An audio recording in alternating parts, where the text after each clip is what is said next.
Adventures of the Teenie Weenies by William Donaghy. Chapter 1. The Teenie Weenies, Who They Are and Where They Live. The Teenie Weenies are a very tiny little people. The teeny weeny children are about half an inch in height, and the older teeny weenies are from 2½ to 3 inches tall. Paddy Pin is the tallest one, and he really is a teeny weeny giant, for he stands 4 inches in his stocking feet. The little folks are so small that a lead pencil is to them a great log, and a clothespin will keep the tiny fireplace burning for some time. A large teacup would almost hold the entire family, and they could go swimming all at once in a wash basin.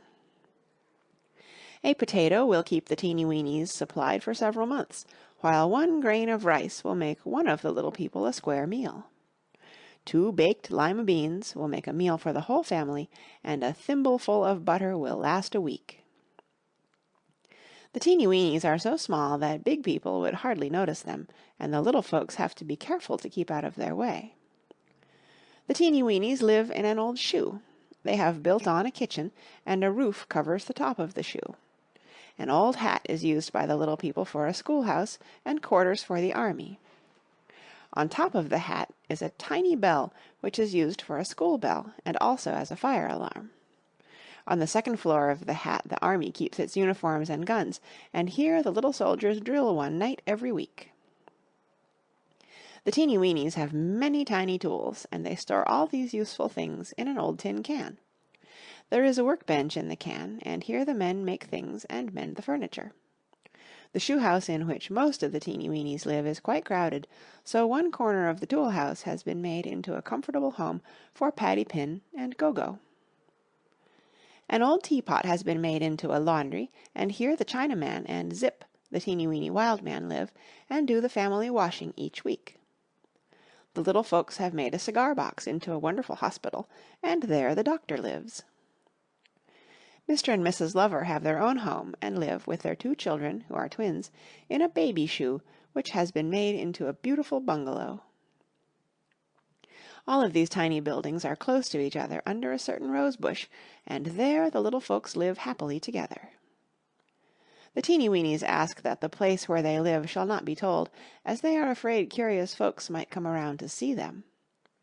Not that we wouldn't like to have big people visit us, they say, but, you see, we are so little we might get tramped on, and that would be quite the end of us. Introducing the Teenie Weenies. The General is the head of the teeny weeny family. He is very kind and wise, and all the little folks trust and love him. The doctor looks after the health of the teeny weenies, and he is often called to help sick birds, mice, and squirrels, for his skill as a doctor is known for quite a distance about the rose bush. He has an office in the teeny weeny hospital, and there he is able to treat the sick teeny weenies in the best possible way. The teeny weeny cook is boss of the kitchen, and he cooks the most wonderful food that any teeny weeny ever tasted. His stove is made out of an old tin tobacco can. The oven is so big that a whole stuffed prune can be baked in it. Go-Go, the little colored teeny weeny, is the assistant cook, and he can get up almost as good a meal as the cook. The General says that no one can bake a lima bean as well as Go-Go. The dunce is a foolish fellow who is always doing funny things. He is always hungry, and the cook says that he can eat a thimbleful of pudding and then get inside the thimble. All the teeny weenies love the dunce, for he is a kind-hearted little chap. The old soldier has only 1 leg, but he is a good carpenter, and he can make beautiful furniture out of a few matches. He is also a good tailor, and knows how to mend shoes wonderfully. The lady of fashion is the most beautiful teeny weeny lady. She dresses in the very latest style, and makes many things with her tiny needle. She is housekeeper at the shoe house, and often helps the doctor, for she is a good nurse. The policeman is a fat little fellow whose duty it is to walk about and look after the teeny weeny children. He settles disputes among the teeny weenies, and chases away bugs that get too near to the teeny weeny houses. Grandpa is the very oldest teeny weeny. He is crippled up with rheumatism, and spends most of his time sitting in front of the teeny weeny fireplace. The Chinaman looks after the Teenie Weenie washing. He lives in an old teapot, which has been made into a fine laundry. The spout of the teapot makes a good chimney, for the Chinaman must have a fire most of the time, as he needs hot water to wash the clothes, and also a place to heat his tiny irons. Zip is the Teenie Weenie Wild Man. He came from a tribe of tiny wild men to live with the Teenie Weenies. He rooms with the Chinaman, and helps with the washing.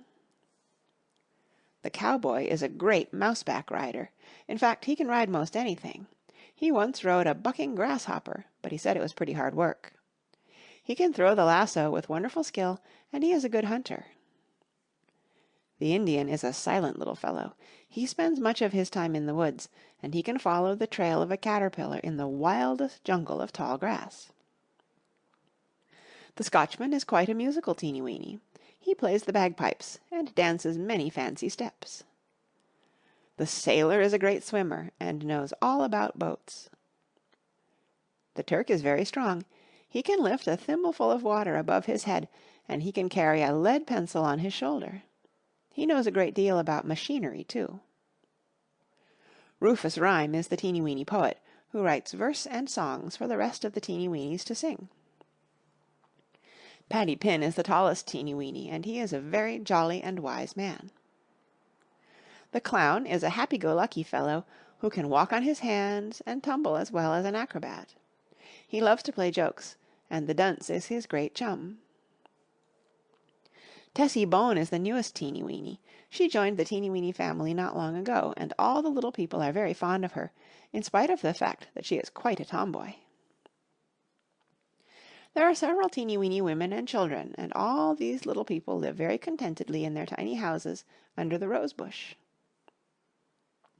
All the Teenie Weenies must do their share of the work. If you don't work, you can't eat, is their motto, and the work is usually done, for all the little folks have good appetites.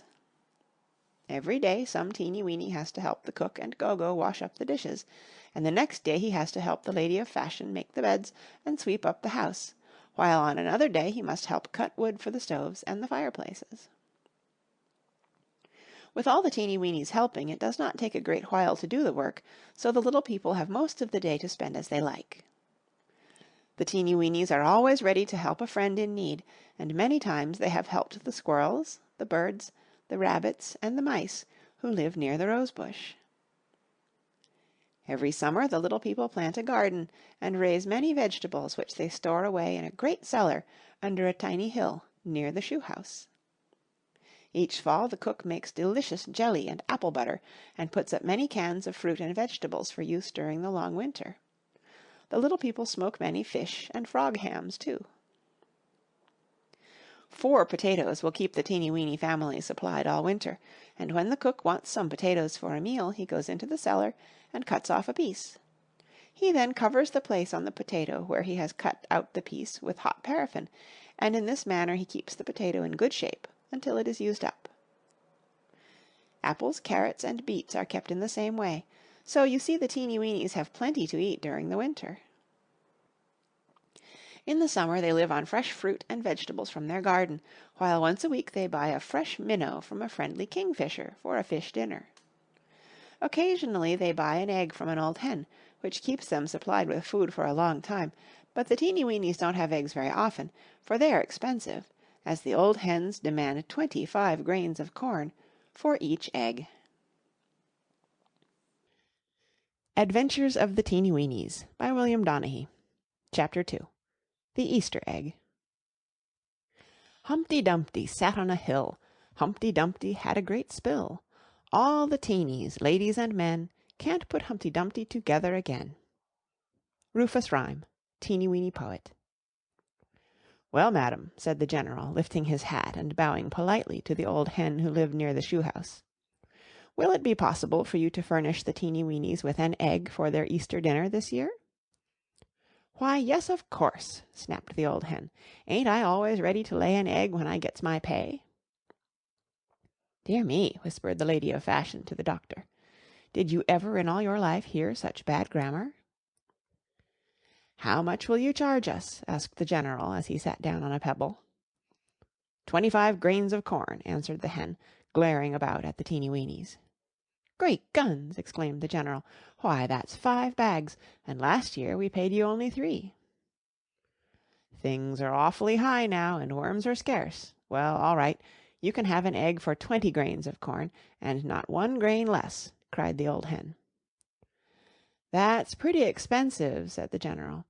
"But it wouldn't seem like Easter if we didn't have a boiled egg. So I'll take it, and we'll bring over the corn in the morning and get the egg."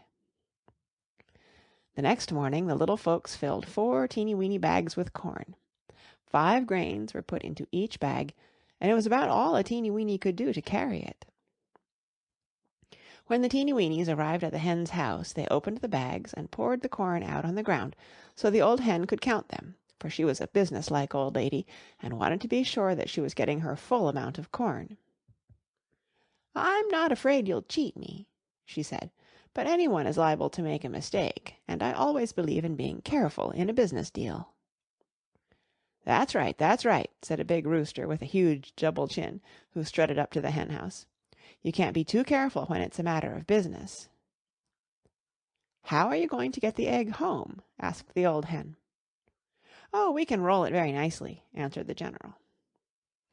"Well, I was just going to say that I couldn't deliver it at the low price of 20 grains of corn," cackled the hen. "Give me 10 grains more, and I'll walk over to the shoe house and lay it anywhere you say." "It isn't far, and we can roll it easily," answered the General. "Well, clear out and give me a little time, and I'll lay the egg for you," said the hen. "You don't think I can lay an egg with all you folks standing around here staring, do you?" The Teenie Weenies retired to the other end of the chicken yard, where they sat down on several corn cobs to wait. Presently the old hen announced the laying of the egg with loud cackles, and the little folks started at once to roll the egg home. It was easy work rolling the egg over the level ground, but when the Teenie Weenies came to a steep hill that lay in their path, they found that it would be necessary to use ropes in order to let it down safely. The little fellows rolled the egg up to the edge of the hill, while the Turk made the ropes ready to handle the heavy load. Suddenly a puff of wind struck the egg, and it rolled over the edge of the hill. The cook and Gogo tried to catch it, but they were too late, and the egg and the 2 Teenie Weenies tumbled down the hill. The policeman, who was standing below, just had time to fall out of the way as the egg and the cook rolled past him and smashed up against an old birch. The cook was able to save a great deal of the broken egg, which he dipped up into many wash-tubs and thimbles. The Teenie Weenies went to bed that night with heavy hearts, for they knew that it would be quite impossible to buy another egg at such high prices. Easter morning, Shoehurst was filled with the greatest excitement, for on the ground in front of the house lay a fine big egg.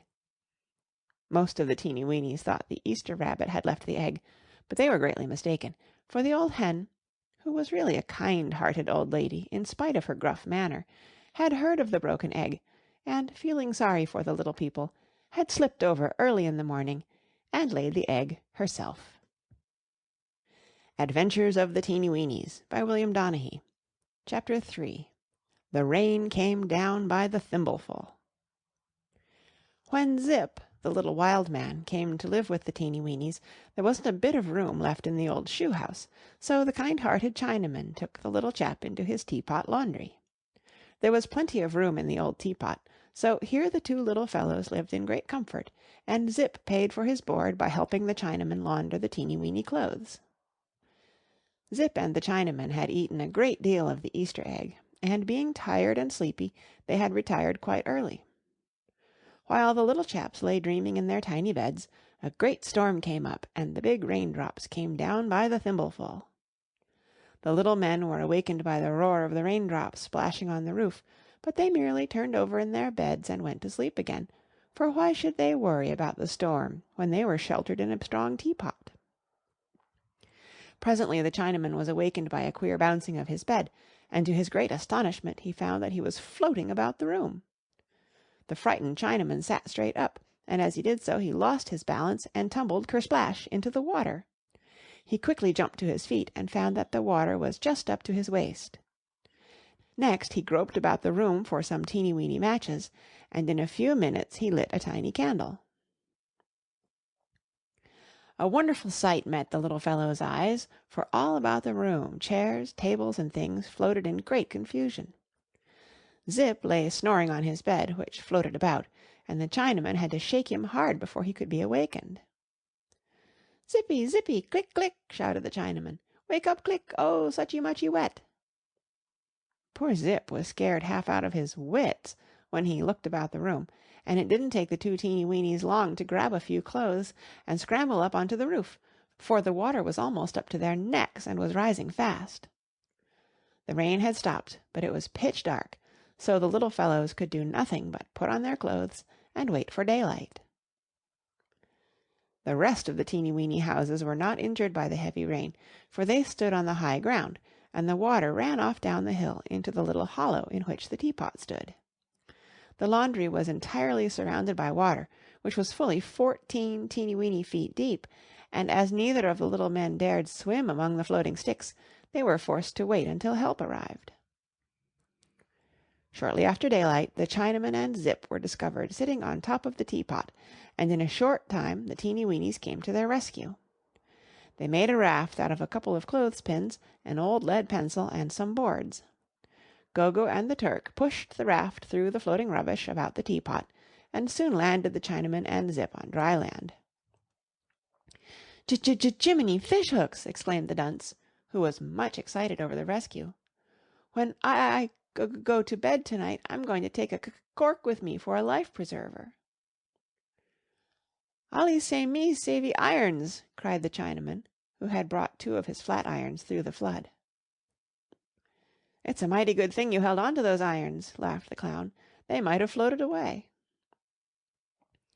The ground around the laundry was a sight when the water finally settled, for the Teenie Weenie woodpile was quite near, and pencils, matches, and many sticks lay scattered all over the ground. The Teenie Weenies carried 8 thimblefuls of mud out of the teapot, and in a short time the little folks had the laundry as clean as a billiard ball, for every one of the little people helped with all his might. Adventures of the Teenie Weenies by William Donehey. Chapter 4. Gogo and the Cook Run Across an Early Bird. A few days after the big flood, Gogo and the cook washed up the breakfast dishes, cleaned the kitchen, and set out in search of a mushroom for lunch.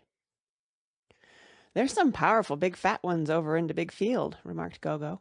"Why, there was one we all saw one day what was so big that 4 of us done stand under it while it was rainin', and never a single drop done touch us." "Listen," whispered the cook as the little fellows were making their way through some tall grass. "What in the name of goodness is that awful noise?" "Sounds powerful funny like," answered Gogo. "Suppose we go through the weeds and see what it is." The two Teenie Weenies pushed their way quietly through the thick weeds, and soon they saw a sight which made them laugh. A young robin stood at the side of a freshly spaded flower bed, and in his beak he held one end of a big fat worm. The other end of the worm was fast in a piece of earth, and the robin, with his feet braced, was holding on to the worm with all his might. The robin was gurgling and trying to call for help through his half-closed beak, and the two Teenie Weenies quickly saw he needed help if he wished to save the worm. "Hold on tight," shouted the cook, running up to the bird, "and we'll get a pick and dig this old worm out for you." The bird nodded his head, while the 2 little chaps hurried over to the shoe house, where they secured a pick and shouted to the rest of the Teenie Weenies to follow. The Turk caught hold of the bird's tail and helped him hold on to the worm, while the dunce pushed on the robin's chest with all his strength. Gogo soon broke the piece of earth up with the pick, and with one gulp the robin swallowed the worm. "Whee!" exclaimed the bird as he moved his head around to ease the stiffened muscles. "That was some hard job. I haven't worked as hard as that for my breakfast for a long time. I saw that worm and I grabbed onto him, but he was a strong old fellow, for he certainly did hang on to that piece of earth with a powerful grip.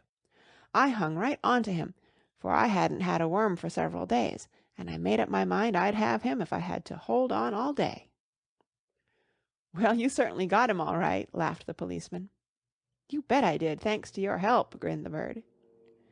"How would you all like to hear a verse?" said the poet, who had been writing on a piece of tiny paper while the Teenie Weenies had been helping the bird to get the worm. "We'd like to hear it," shouted the Teenie Weenies. This verse is entitled "Would You?" said the poet as he stepped onto a piece of earth in full view of the little people. I'd love to be a little bird and hop about the trees, and aeroplane above the land and fly across the seas. I wouldn't like to eat the things that little birdies do, for I don't care a bit for worms. Now honestly, do you? Adventures of the Teenie Weenies by William Donaghy. Chapter 5. The Dunce Picks a Soft Place to Fall. Every Sunday afternoon, when the weather was pleasant, the Teenie Weenies took a long walk. "It's good for your health," the General told them, "and besides, it's a good way to put in the Sabbath afternoon." One Sunday, when they were out on their walk, they stopped near a house to chat a bit with a couple of sparrows, and as the little party talked, the General happened to see the dunce crawl up a vine onto a window sill and disappear through the open window.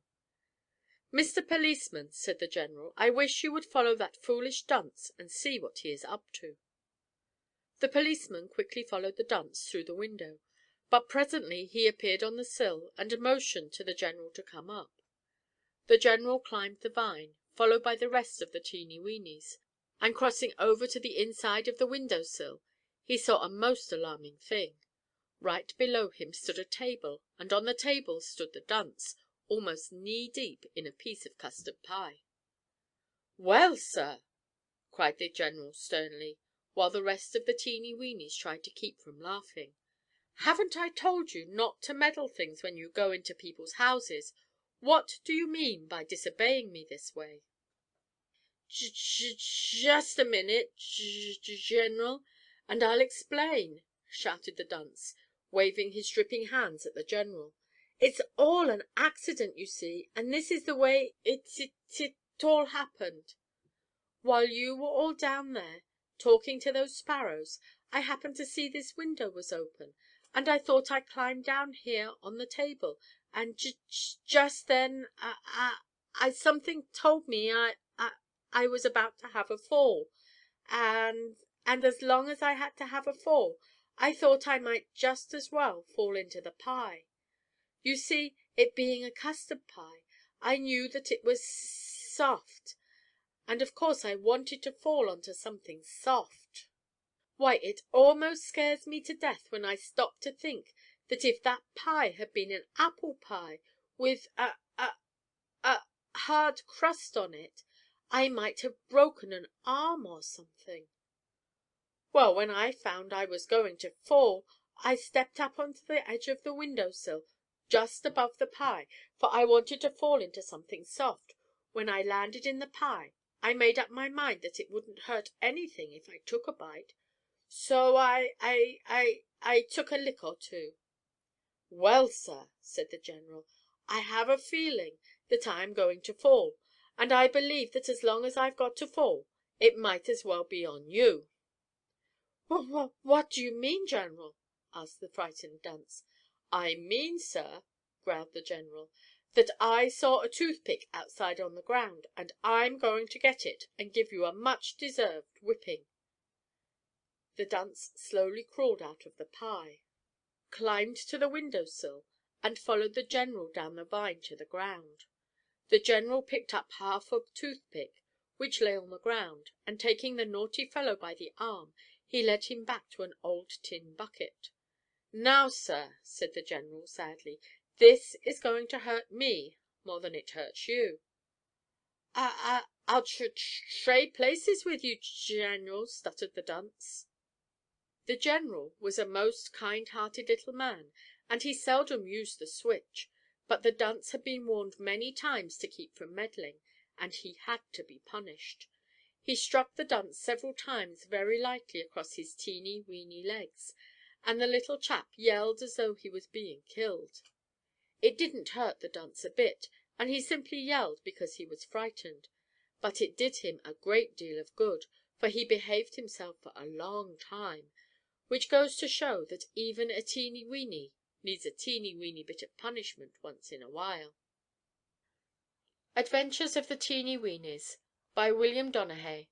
Chapter 6. Help! Policeman's! "Thundering snails!" exclaimed Paddy Pin, shortly after the little folks had helped the Robin get his breakfast, as he picked up one of the tiny garden hoes the Teenie Weenies use. "I'd bust this hoe with one dig, that's what I'd do," and the big fellow burst out in a good laugh. "Well, that's the best we've got to offer you," said the old soldier. "I'll make one for myself before a grasshopper can shake his left hind foot, that's what I'll do," cried Paddy, and he ran off towards the rose bush under which the Teenie Weenies lived. In a few minutes he returned with a big thorn, which he had cut from a dead briar, and using a match for a handle, he made a fine hoe by tying the thorn to the match. "There!" he exclaimed, holding it up, "that's what I call a man-sized hoe. That's what I do." The little people set out for the garden, as the general had ordered them to hoe the lima beans.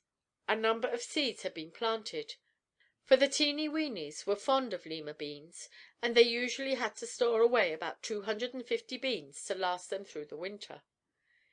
"It will take quite a few more beans this winter," said the general, "for our family is larger now." "Why, the dunce can eat 20 himself," laughed the cook. "You bet I could!" cried the dunce, who was always hungry. "I could eat a whole lima bean right this minute." "Why, you couldn't eat half a bean at once," said the old soldier. "Well, I bet a grape seed I could eat a third of a bean, anyhow," answered the dunce. The Teenie Weenie garden was hidden away where grown-up people would not be likely to tramp on the plants, and as the little folks trudged along, Go-Go struck up the following song, while all the rest joined in the chorus: "Beans they take the place of meat, And so if we all wish to eat, We must take our rake and hoe, And scratch the earth and make 'em grow." Chorus: "Ho, ho, rake and hoe, Digging up and down the row. Ho, ho, rake and hoe, If you want to see them grow." The Teenie Weenies soon arrived at the garden, and they set to work at once, still singing the little song and keeping time with the music as their tiny hoes struck the ground. The lady of fashion helped with the work, but she was very careful not to soil her new garden suit, especially her tiny boots, which were made out of the finest frog leather. "Listen," said the old soldier, "I thought I but he did not finish the sentence, for loud screams came from the tall grass back of the garden. "Helpy! Helpy! Policeman's! Policeman's!" came a voice, and suddenly the frightened Chinaman burst into sight with the most alarming speed. Hanging on to his shirt-tail was a big, fat pinching-bug, and the scared Chinaman was only touching the ground about every 6 inches. Paddy Pin struck the bug on the head with his huge hoe as the Chinaman went by, and it rolled over on the ground, half stunned by the mighty blow. "Where did you pick up your friend?" asked the general, as he watched the bug scurry away through the tall grass. "Me no picky him up," gasped the Chinaman. "Allee same he pick me up. Me sit down under bush to rest, and me go to sleepy. Me wakey up much quick and willik as me see a blig plinch bug, and me run, but he catch him too shirty tail, and me runny like glasshopper." "I should say you did run like a grasshopper," laughed the cowboy. "Allee same you run like a grasshopper too," glared the Chinaman, "if blig pinching bug was hanging on your shirty tail." Adventures of the Teenie Weenies, by William Donehey. Chapter 7. Fuzzy Wuzzy. The dunce teased the Chinaman a great deal after his experience with the pinching bug, but the little fellow took it in good humor. "Allee same me havey chance to laughy at you sometime, maybe," said the Chinaman. "Me no get mad, but me likey chance to laugh at you." "All right, Chink," laughed the dunce. "If I ever get a pinching bug on my shirt–tail, you can laugh yourself sore." "Well, me waitee. Maybe time come when me allee same laughy," said the Chinaman. The Chinaman's chance came sooner than he expected. Every Sunday afternoon the Teenie Weenies took a long walk, for it was healthful to walk in the fresh air, and besides it made them hungry for the fine dinner which the cook always prepared. One Sunday during their walk the little people stopped to pay a short call on an old hen and her chickens, who lived some little distance from the shoe house.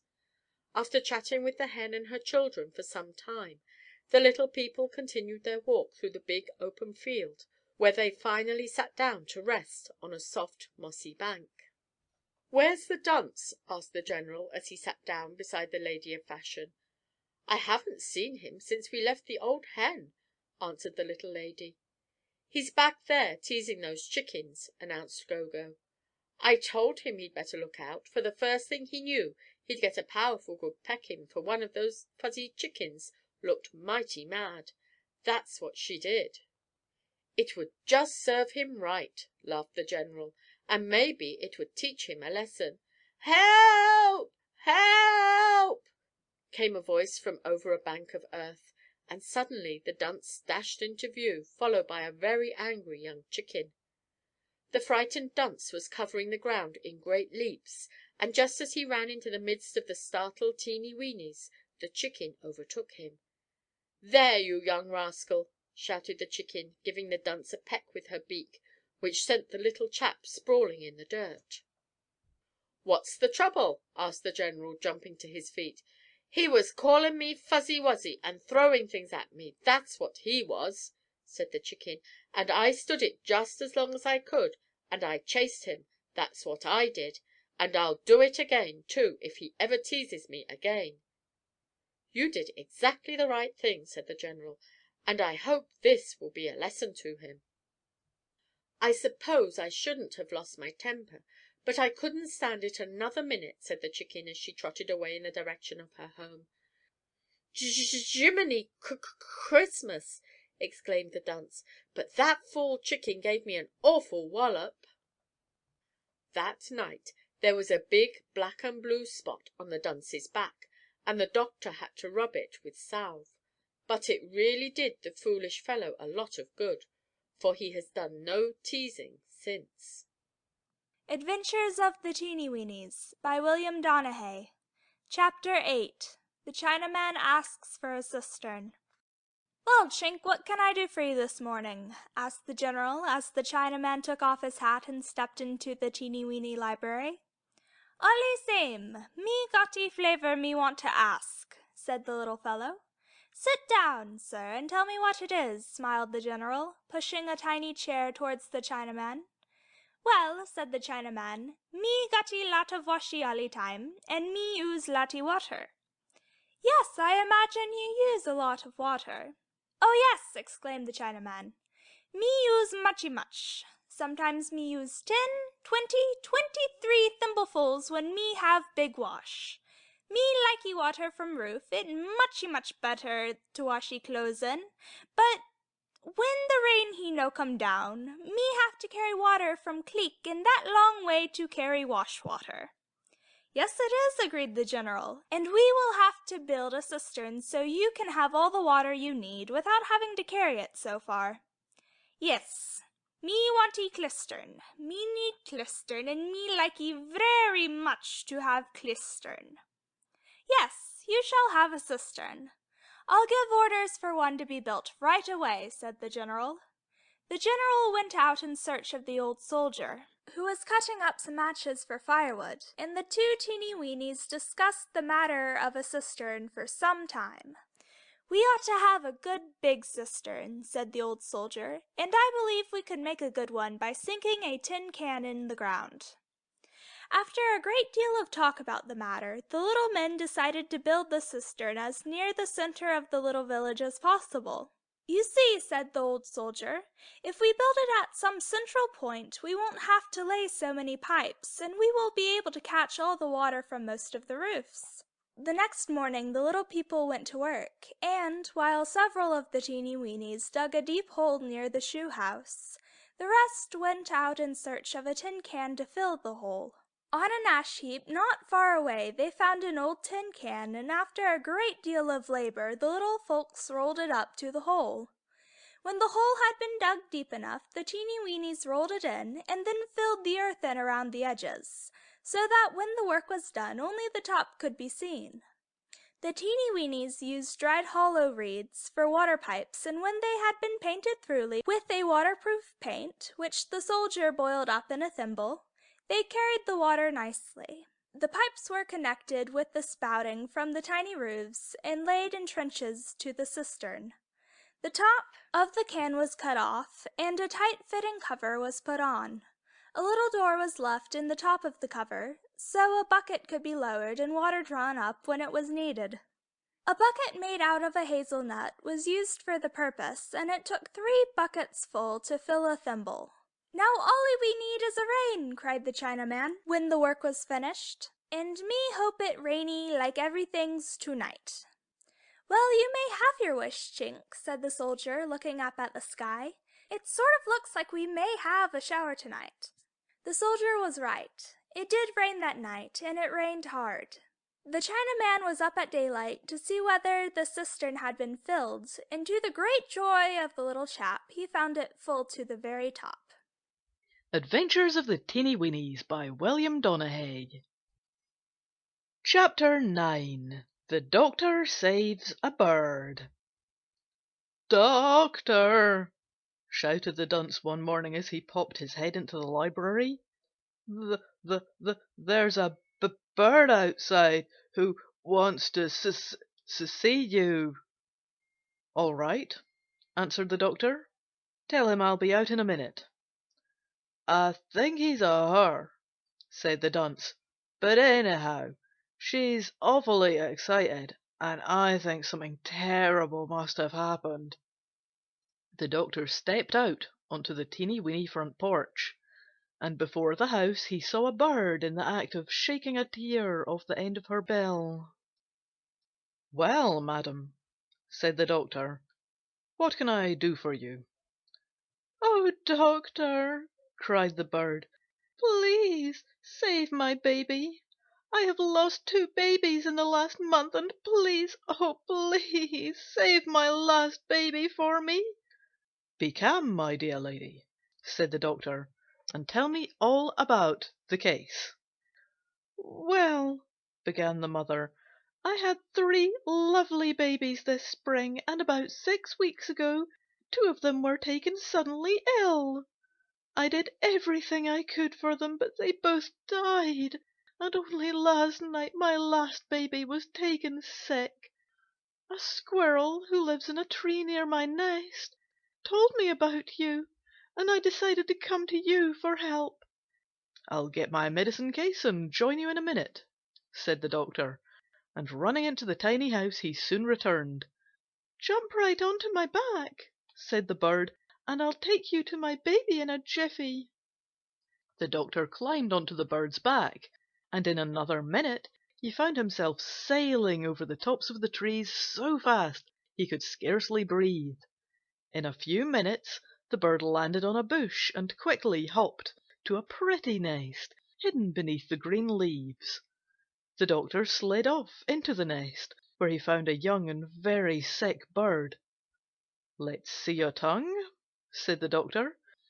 But the poor bird was so sick he could hardly open his mouth, and the doctor was forced to take hold of his beak and help.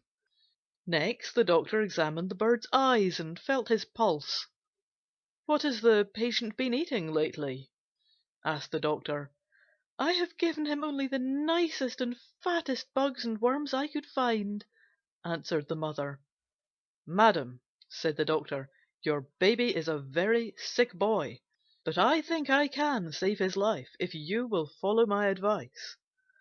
"I'll do anything to save my boy," cried the poor mother.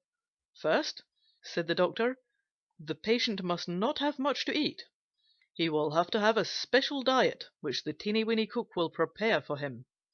The patient must be kept dry at all costs," continued the doctor. "Oh, I never leave the nest when it's raining," cried the mother bird, "and I keep him just as dry as can be."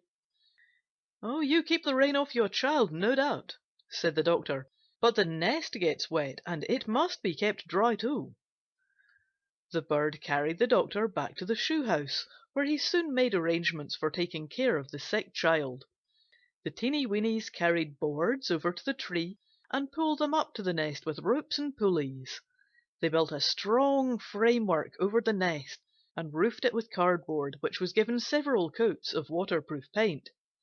"This will keep the nest dry," said the doctor when the work had been done, "and that is a most important matter." The cook made angleworm broth for the sick bird, and he cooked corn and rice in such a delicious way that the poor patient soon began to improve. At the end of a week the bird was much better, and 3 weeks later he was entirely cured. Adventures of the Teenie Weenies by William Donehey. Chapter 10. Friday the 13th. "Do you all know what day this is?" asked Gogo, as he stopped at the laundry door and looked mournfully in at the Chinaman, who was singing loudly as he rubbed a tiny shirt up and down his washboard. "Why, allee same it Flyday," answered the Chinaman. "Yes, sir," said the little colored Teenie Weenie sadly. "It's mo' than just Friday. It's Friday the 13th." "Allee same what difference?" asked the Chinaman. "When Friday comes on the 13th of the month it's mighty unlucky," answered Gogo, with a most serious expression on his black little face. "You all better look out, 'cause somethin' always happens that is powerful unlucky on a day like this." "Nothing happen unlucky to me," cried the Chinaman. "Me velly happy. Me gotty glistern full of water, and me gotty lotty wash to do. So me too busy to be unlucky." And the little chap began washing all the harder. "Well, just you remember that I all told you it was unlucky. I just wanted to warn you all, that's all." And Gogo mournfully made his way to the Lovers' Bungalow, where he left much advice to Mr. and Mrs. Lover. Gogo spent most of the morning explaining that it was Friday the 13th, and he warned each and every Teenie Weenie that it was a most unlucky day. "Well, Gogo," said the General, when the little people sat down to their noonday meal, "has anything unlucky happened yet?" "No, sir, not yet," answered the little fellow; "but there's plenty of time yet for something to happen. Just you wait and see." "General," said the cook, popping his head through the kitchen door, "there isn't a bit of sugar in the house. Every last speck has been used, and we haven't a grain." "Great pinhead!" exclaimed the General. "That's terrible! We can't get along without sugar." "Didn't I all tell you that this was a unlucky day?" cried Gogo, looking around at his friends. "Well, it certainly is unlucky if we haven't any sugar in the house," cried the dunce, who had a large sweet tooth. "After dinner I'll see what we can do, cook," said the General. "We certainly must have some sugar." The Teenie Weenies made their own sugar from the sap of the maple tree, or from the blossoms of sweet clover, but the frost had stopped the flow of the maple sap, and the little folks had only been able to make a small amount of sugar. "It will be quite a spell before we can make sugar out of the sweet clover blossoms," said the old soldier, "and we will have to get sugar some other way." That afternoon the General ordered the Teenie Weenies to go out in search of sugar. "But mind," warned the General, "I don't want any one to take sugar from the big houses unless you see that it is going to waste." All afternoon the little people searched about the big house, but not one bit of sugar could they find, and as it was growing dark it began to look as though the Teenie Weenies' sugar bowl would be empty that night at supper. "Dat's all on account of Friday the 13th," moaned Gogo. "Dis is suttinly a most unlucky day." "General, General," gasped the dunce, as he dashed into the Teenie Weenie sitting room. "Jiminy fish hooks! I found a great lot of sugar." "Where?" asked the excited Teenie Weenies. "Well," said the dunce, "I was hurrying along the walk over by the big fence, and I saw a little boy stub his toe and fall down. When he got up and went away, I went over where he had fallen, and I found a bag of sugar. He dropped it when he fell, and it was spilled over the sidewalk." "Didn't he try and pick it up?" asked the doctor. "No," answered the dunce. "He just got up and went on his way." "Well, we certainly can't let that sugar lie there and spoil," smiled the General, and he ordered the Teenie Weenies to rescue as much of the sugar as possible.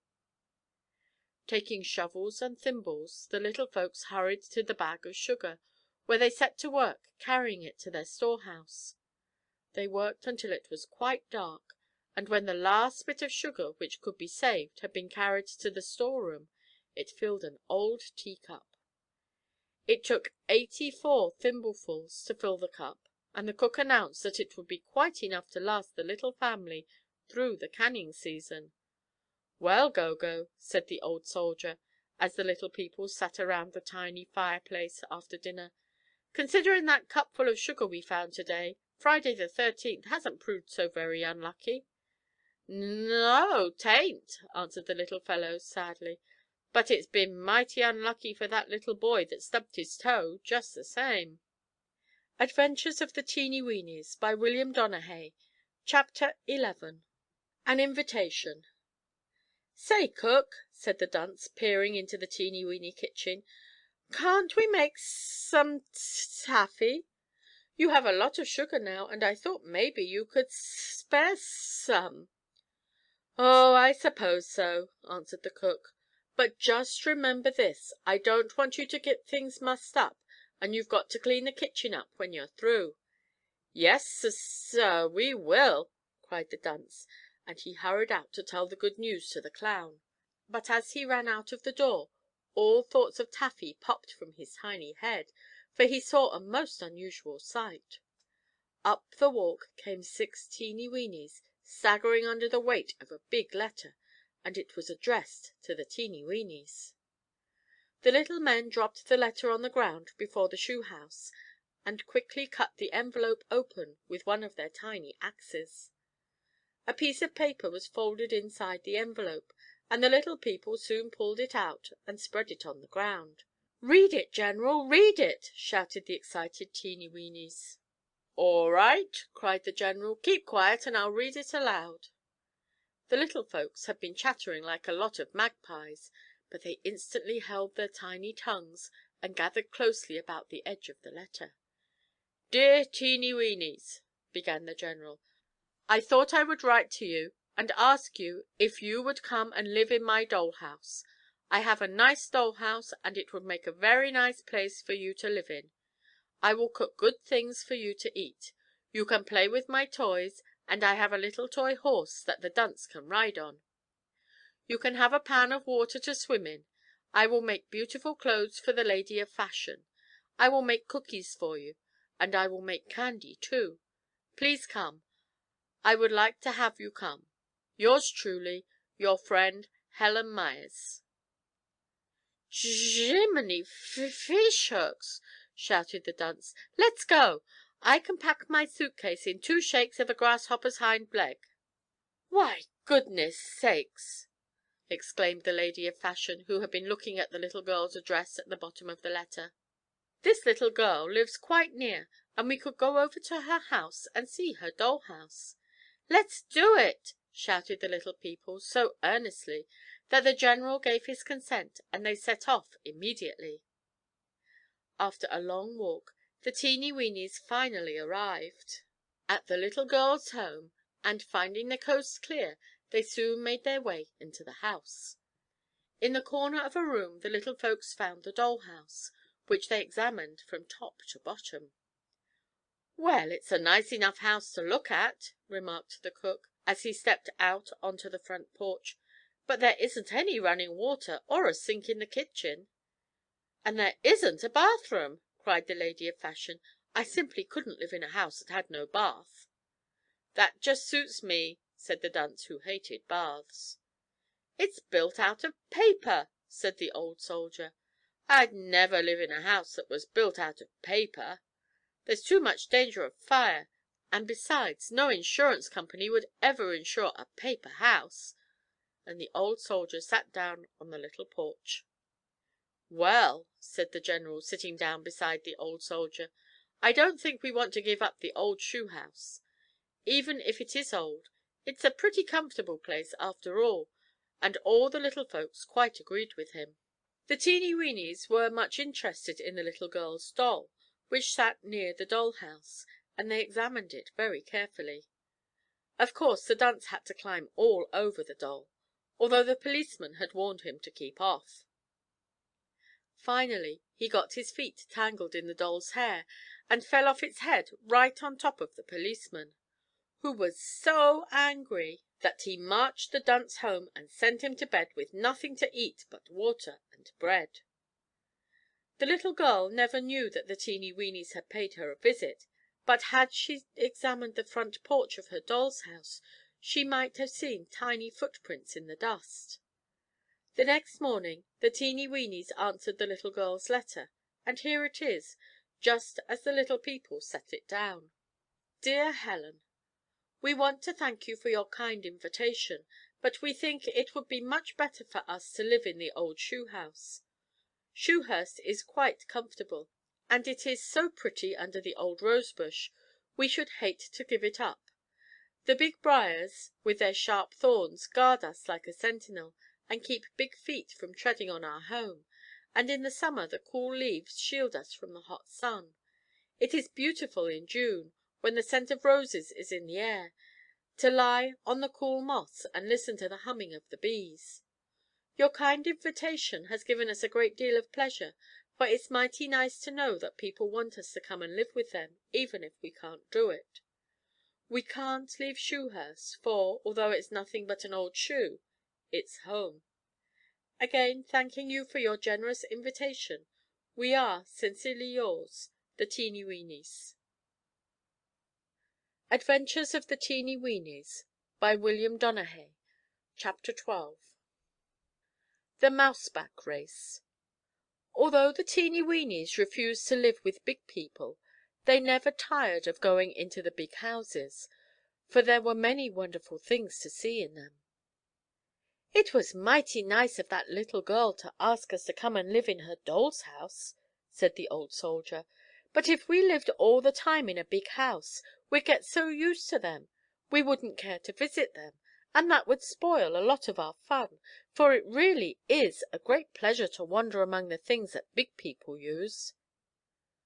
One afternoon several of the little folk were taking a walk when they stopped before a big house. "Let's go in and look around," said the dunce, who had fond hopes of finding something good to eat. "Allee same house where Billy Mouse lives?" cried the Chinaman. "That's so," said the general. "Let's go in and make a call on Billy." "Yes, let's do it," cried the rest of the Teenie Weenies, and they quickly made their way into the cellar where Billy Mouse lived. The entrance to the home of Mr. Mouse was through a crack between two bricks.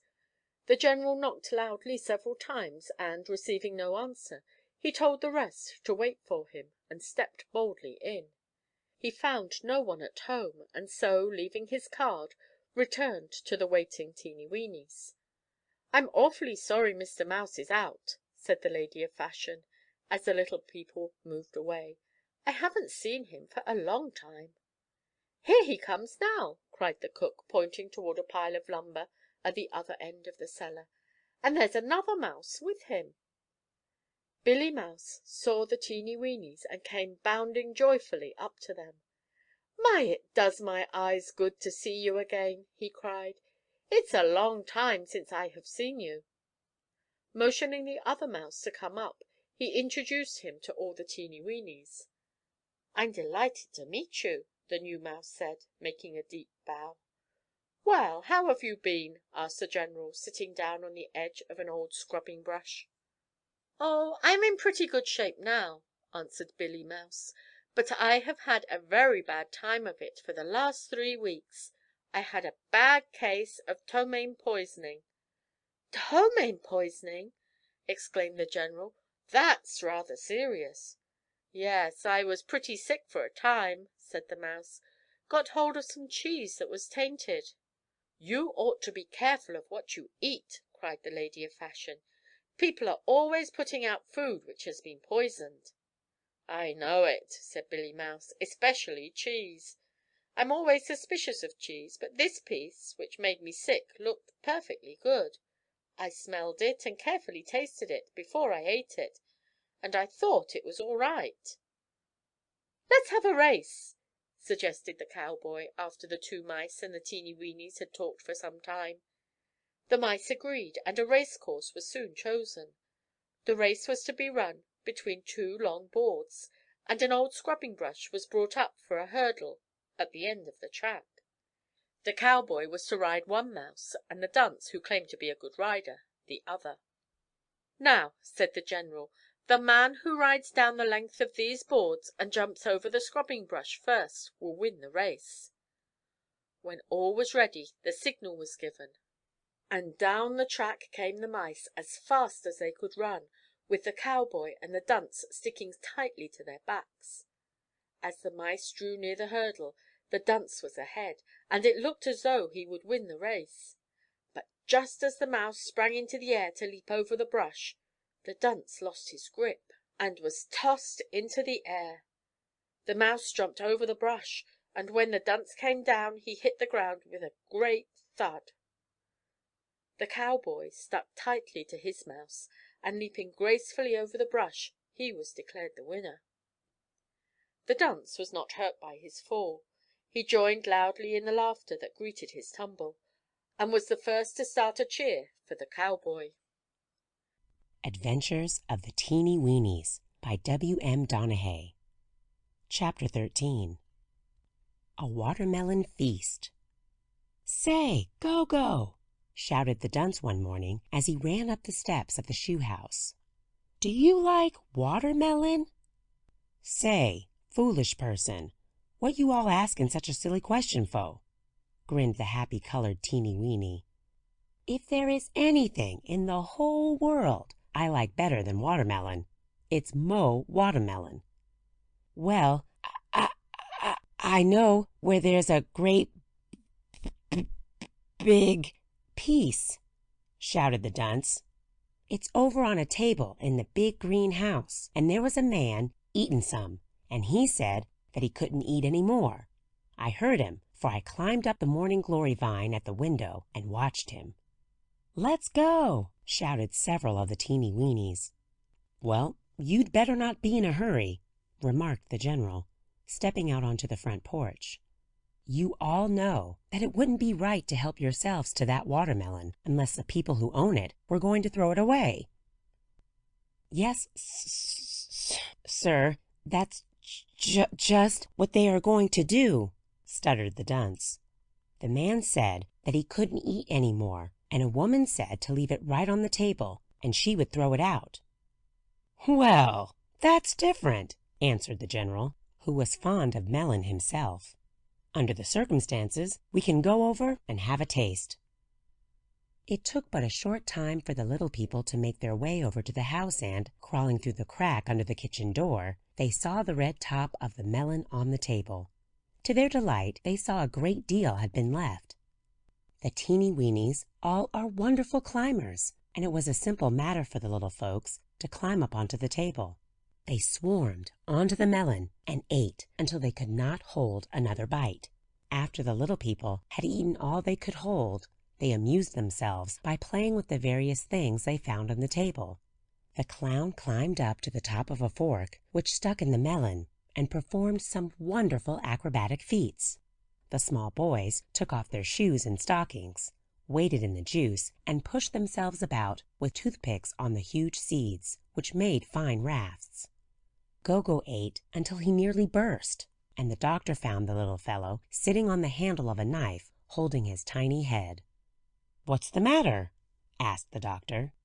"I's in trouble," he groaned. "Anything serious?" asked the doctor. "Yes, sir," answered the colored Teenie Weenie, pointing to the huge slice of melon. "I's plumb full, can't eat another bite, and all that watermelon before me." "Well, that is sort of tough," laughed the doctor, "but if I were you, I'd not let that worry me, for you certainly will be sick if you eat any more."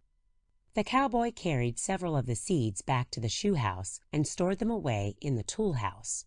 "I'm going to plant these next summer," he said, "and then we can have a watermelon of our own." "You'd have a hard time cutting it open," suggested the old soldier. "Gosh!" exclaimed the cowboy. "I never thought of that. But I suppose we could blast it open with dynamite." "Just leave that to Gogo," laughed the doctor. "He will find some way to get into it." The Teenie Weenies were so full of melon they could not eat a bite of lunch, not even the dunce, and the cook had a good rest that day. Poor Gogo ate more than was good for him. He consumed a piece of melon as big as a hickory nut, and the doctor was up half the night putting teeny weeny hot water bottles on his teeny weeny tummy. Adventures of the Teenie Weenies by W.M. Donaghy. Chapter 14. The Dunce Gets Stuck in a Plate of Taffy. Several days after the watermelon feast, the dunce failed to put in an appearance at the noonday meal. This was rather unusual, for he was always hungry, and he generally was the first Teenie Weenie to draw his chair up to the tiny table. "Where's the dunce?" asked the general, as he carved a slice from a big strawberry and dropped it onto the cowboy's waiting plate. "I haven't seen him for a couple of hours," answered the policeman. "Last me see him," grunted the Indian. "Him go down garden path to big house." "Well, I think something must have happened to him, for he is always the first to the dinner table," said the general anxiously. "I think so too," put in the lady of fashion, for he knew we were going to have a strawberry for dinner, and that would bring him, if nothing else did. "Just as soon as we have finished dinner, I think some of us had better go out and look for him," said the general. So, as soon as the meal was over, the Teenie Weenies started out to search for the dunce. The Indian pointed out the house near which he had last seen the dunce, and crawling under the door, the Teenie Weenies began to look all about the place. "Listen!" cried the cook, as he stepped over a safety pin. "I thought I heard him call." "Help! Help!" came a voice faintly from the next room. "That's him! That's the dunce's voice!" cried the sailor, and running through the doorway, they saw the tip of the dunce's cap bobbing up and down over the top of a sideboard. Climbing up, the Teenie Weenies found the dunce standing up to his knees in a plate of sticky taffy. I'm stuck," sobbed the dunce. "Yes, we can see you are," said the general with a smile, as he walked up to the side of the plate. After a great deal of work, the cowboy and the Turk pulled the dunce out. "What were you doing in that taffy?" asked the general, as he led the dunce up the garden towards the Teenie Weenie house. "I saw the plate," answered the dunce, "and I just went up to get a taste, and "You got stuck fast," said the general. "Yes, I did," and the dunce looked sad and sorry. "Look here," said the general, "you've got to stop this running away, or I'll send you off to the little girl who wrote us a letter and said that if the dunce would come and live with her, she would reform him and make a good boy out of him. I think you need reforming." Yes," said the dunce uncertainly. "What do you think would have happened if we hadn't found you and pulled you out of that taffy?" demanded the general. The dunce looked frightened. Why, he answered, "I spec I would have been et." Adventures of the Teenie Weenies by W.M. Donaghy. Chapter 15. The Great Field Day. The Teenie Weenies teased the dunce a great deal after his experience in the taffy plate, and if it hadn't been for an event which soon took place, he would have had to stand much more of their joking. For a long time the Teenie Weenies had thought of holding a field day. Their interest in athletics probably started from the example of the Chinaman, who had become quite expert as a pole vaulter. The little fellow made a vaulting pole out of a dry straw, and with this he could vault over a dandelion with the greatest ease. "Do you all know that we could have a field day if we really tried?" asked Gogo one afternoon of a group of the little fellows as they sat watching the Chinaman. Now, there is the Chinaman who could enter the pole vault. The Turk can run fast, and he can jump, and I can put the shot. Why, we could have a powerful fine field day. "And say," exclaimed Rufus Rhyme, "how's this for a yell? Rah, rah, rah, zip boom fa, teeny weeny, rah, rah, rah."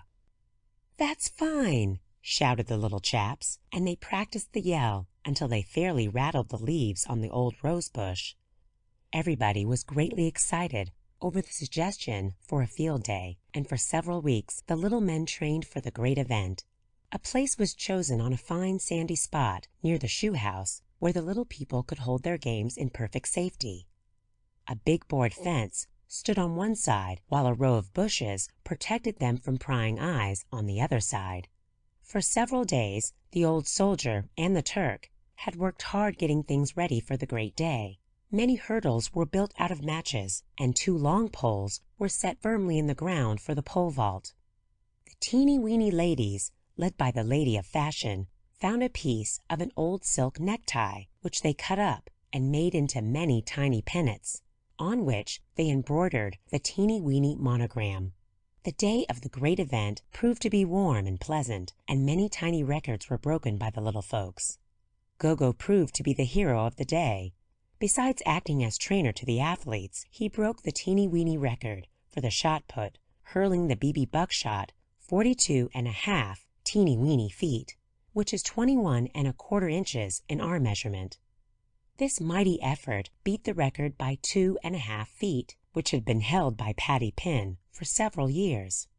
The Turk won the 120-yard hurdle race, beating the dunce by 2 seconds. The Scotman won the 100-yard dash, while the clown took away the honors in the high jump. The little fellow cleared the match at 7½ teeny weeny feet, or 3¾ inches. The Chinaman set a new record for the pole vault. The little chap cleared the straw at 15 teeny weeny feet. The Teenie Weenies had a most wonderful day, and that night they held a banquet in honor of the occasion. The desks were removed from the floor of the schoolhouse. A huge table was brought in, and the cook dished up one of the finest dinners the little people ever ate. The dunce ate so much of the big stuffed prune, which was served for dessert, that he had to go to bed, but the rest of the little folks danced until a late hour. Adventures of the Teenie Weenies by W.M. Donaghy. Chapter 16. The Dunce Pulls a Tooth. "I'll just bet you a grape seed I'd have won that hurdle race from the Turk if I hadn't a toothache," said the dunce the day after the field day. "Why don't you all have it pulled?" asked Gogo. "Ah, say, Jiminy fish hooks!" exclaimed the dunce. "That would hurt, and I'd rather have the toothache." The poor dunce was afraid to mention his toothache to the general, for fear he would have the doctor pull it out. He suffered for some time, but at last he could stand it no longer, and one day he decided to ask advice. "Oh, Willikers! Jiminy fish hooks! Ouch!" he howled as he ran into the sitting room of the shoe house. "Now what's the matter?" asked the general. I've got the toothache," wailed the dunce, holding his hand over his jaw and dancing about on one foot. "Well, find the doctor and get attended to," said the general. The dunce found the doctor, and after he had carefully examined the aching tooth, he told the dunce it would have to be pulled. "What?" shouted the dunce. "Jiminy Christmas! I'd rather have the toothache." "All right, just as you like," said the doctor. "Can't you put something on it to make it quit aching?" asked the dunce. "That tooth is in bad condition," said the doctor, "and the only way to stop it for once and all is to pull it." "All right, sir," groaned the dunce. "Pull it out." The doctor got a tiny pair of forceps and a glass of water. He then had the dunce sit in one of the easy chairs and told him to open his mouth. "Say, Doc," stuttered the frightened dunce, "is it gonna hurt much?" "Yes, it will hurt a little." "Say, Doc, couldn't I pull it myself?" "I suppose you could," answered the doctor. "You could tie a thread to it with the other end fixed to a stone, and then get up on something high and drop the stone. that would certainly pull it out. That's what I'm gonna do. And the dunce jumped out of the chair and disappeared through the doorway. The dunce hunted up Go-Go and asked that little fellow's advice about pulling the aching tooth. "There's a fine place over the hill just back of the house," said the little black Teenie Weenie. "There's a berry basket, and you can done climb up on that, tie on de stone, and out comes that tooth, like a cork out of a bottle." The two little fellows secured a piece of strong silk thread, and followed by a number of the Teenie Weenies, they hurried to the basket back of the house. The dunce and Go-Go chose a peach seed for the weight to tie to the end of the thread, and after boosting it up onto the basket, they climbed up themselves. The thread was fixed tightly to the peach seed, and the other end was tied to the offending tooth. "Now, all you got to do is to give dat peach seed a kick, and out comes dat tooth," said Go-Go. "Crickets!" moaned the dunce. I got kind of a sick feelin' in my stomach. I think I'll wait a while." For full half an hour the dunce stood trembling on the edge of the basket, while Go-Go and the doctor argued with the foolish fellow to kick off the seed and have it all over. While the dunce was talking to the doctor, Go-Go suddenly kicked the seed off the basket, and the tooth was jerked out of the dunce's mouth before he really knew what happened. "Oh, Willikers! Jiminy Crickets! Hallelujah!" shouted the dunce, dancing up and down with joy, when he realized that the tooth was out. "It's out! It's out! Hallelujah! Hallelujah!" Adventures of the Teenie Weenies by W.M. Donehey. Chapter 17. An Adventure with a Frog. "Ali, same where Cowboy," gasped the Chinaman, stopping at the back porch of the shoe house where the cook sat slicing a grape for lunch. "I saw him a while ago talking to the Indian," answered the cook. "They were sitting under that big mushroom on the other side of the house." "Thank ye," and the Chinaman hurried around the corner of the house, puffing like a steam engine. "Oh, there you are," he cried, as he spied the Indian and the cowboy lying in the shade of the mushroom. "Ali, say me, Gotti, much to tell."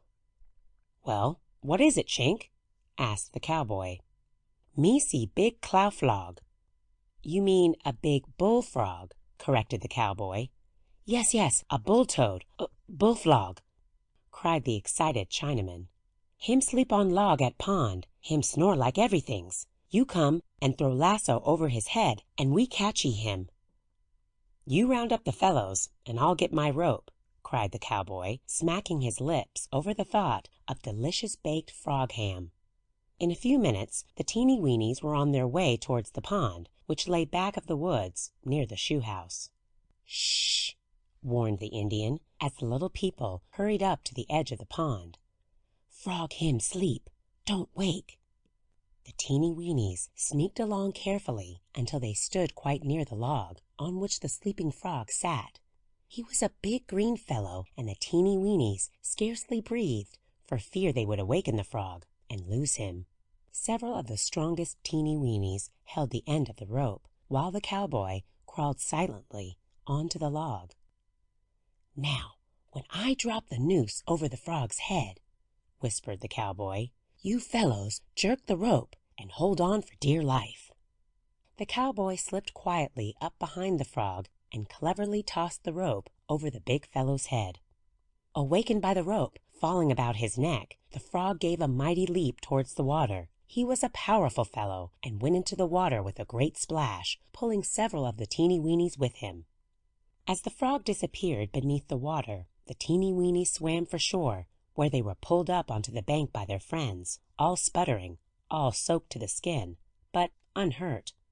When the Teenie Weenies discovered that none of the little folks had been hurt by the ducking, they laughed until the tears ran down their teeny weeny faces. roared the poet, as he rolled over on the ground with laughter.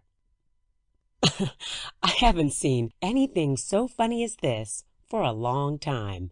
It's almost as funny as the time the dunce fell into the dish of applesauce, giggled the lady of fashion. "Goody gracious!" exclaimed the Chinaman, who had been looking on with wide-open eyes. "Ali say me didn't know that Bull Flog, him so strong." "Strong!" cried the doctor. "I should say they are strong. Why, a frog has wonderfully powerful legs. He could kick a Teenie Weenie over an ice cream bucket with one blow of his hind leg." "I wouldn't mind if one kicked me into an ice cream freezer," grinned the dunce, who was fond of ice cream. "That old frog reminds me of an old song," said Gogo, and as the Teenie Weenies walked back towards the shoe house, the little colored chap sang this quaint little song. "Frog went a-courtin', and he did ride, Frog went a-courtin', and he did ride. He wore a pistol by his side, He rode up to Miss Mouse's house, He rode up to Miss Mouse's house. Said he, 'Miss Mouse, will you marry me?' Adventures of the Teenie Weenies by William Donahue. Chapter 18. Something about a bear. It was a warm, lazy sort of morning, and very few Teenie Weenies were to be seen about the rose bush. Grandpa sat fast asleep in his easy chair on the front porch of the shoe house. Gogo was busily engaged carving a sugar bowl out of a large cherry seed, while several of the little men hacked at a wood pile back of the kitchen. The policeman was telling a couple sparrows how the dunce howled over his tooth being pulled when the lady of fashion touched him on the shoulder.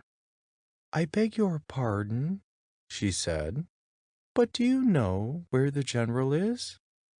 "He's over at the tool house, ma'am," answered the policeman, touching his hat. "Is he busy?" asked the little lady. "I don't think so, ma'am. He's just watching Old Soldier and Patty Pin, who are tanning a frog hide for shoe leather." "Would you mind asking him to meet me in the library? I want to see him on a matter of great importance," said the lady of fashion. "With pleasure, ma'am," answered the policeman, and touching his hat again, he set off while the lady of fashion returned to the shoe house. "Well, my dear lady," said the general a few minutes later as he stepped into the Teenie Weenie library, where the lady of fashion sat waiting. "The policeman tells me that you want to speak with me." "Yes, General," answered the little lady. "I have something important I want to talk to you about. I want you to do something for me. Something very, very nice. Will you?" "Why, I don't know. What do you want?" asked the head of the Teenie Weenies as he sat down in one of the tiny chairs. "Well," began the little lady, "while I was out walking yesterday with the doctor, we went into a house to get warm, and while we were there, we heard a little girl crying, as though her heart would break. The little girl had broken the wheel of her toy bear, and I wish you would get those boys to go over and fix it for her. She's a child who hasn't many toys."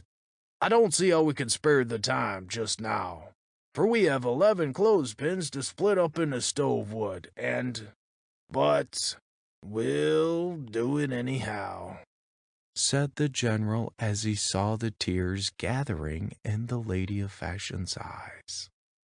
"Oh, thank you so much." And the little lady kissed the general on top of his bald little head. That afternoon the general and several of the Teenie Weenie men walked over to the house where the little girl lived and had a look at the broken toy. The bear was a big fellow, and one of the solid wooden wheels on which he moved about was broken in two.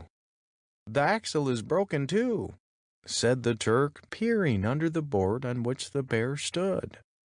"We'll have to make some long bolts to hold the wheel together," announced the old soldier who had been measuring the broken wheel with his tiny tape measure. After a great deal of talk and measuring, the little men hurried back to the shoe house, where they set to work, making the bolts and nuts necessary for mending the broken bear. The next morning the Teenie Weenie workmen set off for the little girl's house, followed by a number of little people who were curious to see the bear. As the little girl had been taken out for a walk, the coast was clear, and the little men started to work at once, while the rest wandered about, examining a dollhouse and many other toys which stood about the room. The Teenie Weenies jacked up the bear, fitted in a lead pencil for an axle, bolted together the broken wheel, and in a short time the little men had made the toy as good as new. When the little girl came back from her walk and found the mended toy, she was very, very happy, and she wondered many, many times just who had fixed the broken bear. Adventures of the Teenie Weenies by William Donaghy. Chapter 19. Invention. I'll bet that little girl has wondered many times how her bear was mended, chuckled Old Soldier, as he stirred up the fire with a big darning needle which the little folks used for a poker. She must consider it quite a mystery, said the Lady of Fashion. Speaking of mysteries, cried the Turk, does anybody know what the dunce is up to? The dunce had been locking himself up in his room for the last few days in a most mysterious way. He seemed very important and he refused to answer questions. I'll bet he's building something, ventured the Cowboy. He's been hammering away all day. I saw him sneaking along this morning with a cock on his shoulder, said the cook. We'll just give him a little time and we'll find out, remarked Grandpa, nodding his head wisely. He's swelling up so with importance he'll have to tell pretty soon or he will bust. Grandpa was right, for that very evening the dunce arose from his chair at the Teenie Weenie supper table and said, Ladies and gentlemen, I have just finished a great invention. And if I can find some deep water nearby, I will be glad to show you something astonishing. 3 rousing cheers for Thomas Edison Dunce, shouted the clown, and the cheers were given with such a will that the squirrel, who lived near the shoe house, came running over and looked in the window to see what the noise was all about. As the weather was quite cool, the Teenie Weenies thought it would be wise to try the dunce's invention indoors. So it was decided to go to the big house across the street, where plenty of water could be found in the bathroom. As soon as breakfast was over the next morning, the Teenie Weenies hurried over to the house and climbed up to the washstand. After a lot of hard work, they got the faucets turned and filled the bowl with water. The dunce then took 2 corks from a big package that the sailor had helped him carry and strapped them tightly to his feet. Now, ladies and gentlemen, shouted the dunce, I will show you how easy it is to walk on water. Letting himself down into the water by the chain to the stopper, the dunce stepped bravely out towards the centre of the bowl. But as soon as he let go of the chain, he lost his balance and fell over, ker-splash, into the water. The corks, being so light, pulled his feet to the top of the water and held them there, and if the Turk and the sailor had not promptly dived in after him, the dunce would probably have been drowned. Golly, spluttered the dunce, as he sat dripping but safe on the edge of the bowl. It didn't work, did it? The Teenie Weenies had lots of fun teasing the dunce about walking on the water, and it was many days before he heard the last of his wonderful invention. Adventures of the Teenie Weenies by William Donaghy. Chapter 20. The Great Ball. There was some great secret in the air. For some time there had been much stir in and about the Teenie Weenie village beneath the rose bush. There were many secret meetings between the general and the lady of fashion, who seemed to be the leading spirits of it all. The Turk and the cook and Gogo, under the direction of the lady of fashion, spent many days in the cellar of a certain house not far from Shoehurst. The lovers' bungalow was closed to all gentlemen callers every afternoon for several weeks, and it was reported that the little ladies who gathered there were sewing with might and main. "By heck, it 'pears to me there's something mighty queer going on round here," remarked Grandpa, as he shuffled into the Chinaman's laundry one afternoon. "Such carryings on I haven't seen for a long time." "Ali, same muchy secrets," said the Chinaman, putting down his tiny iron and pushing out a chair for his visitor. "Secrets!" shouted the old man. "Why, bless my soul, the air is full of 'em, and I reckon it's some of those new-fangled ideas of the lady of fashion. She's always up to something or other." "Ali, same we find out if we wait long enough," laughed the Chinaman.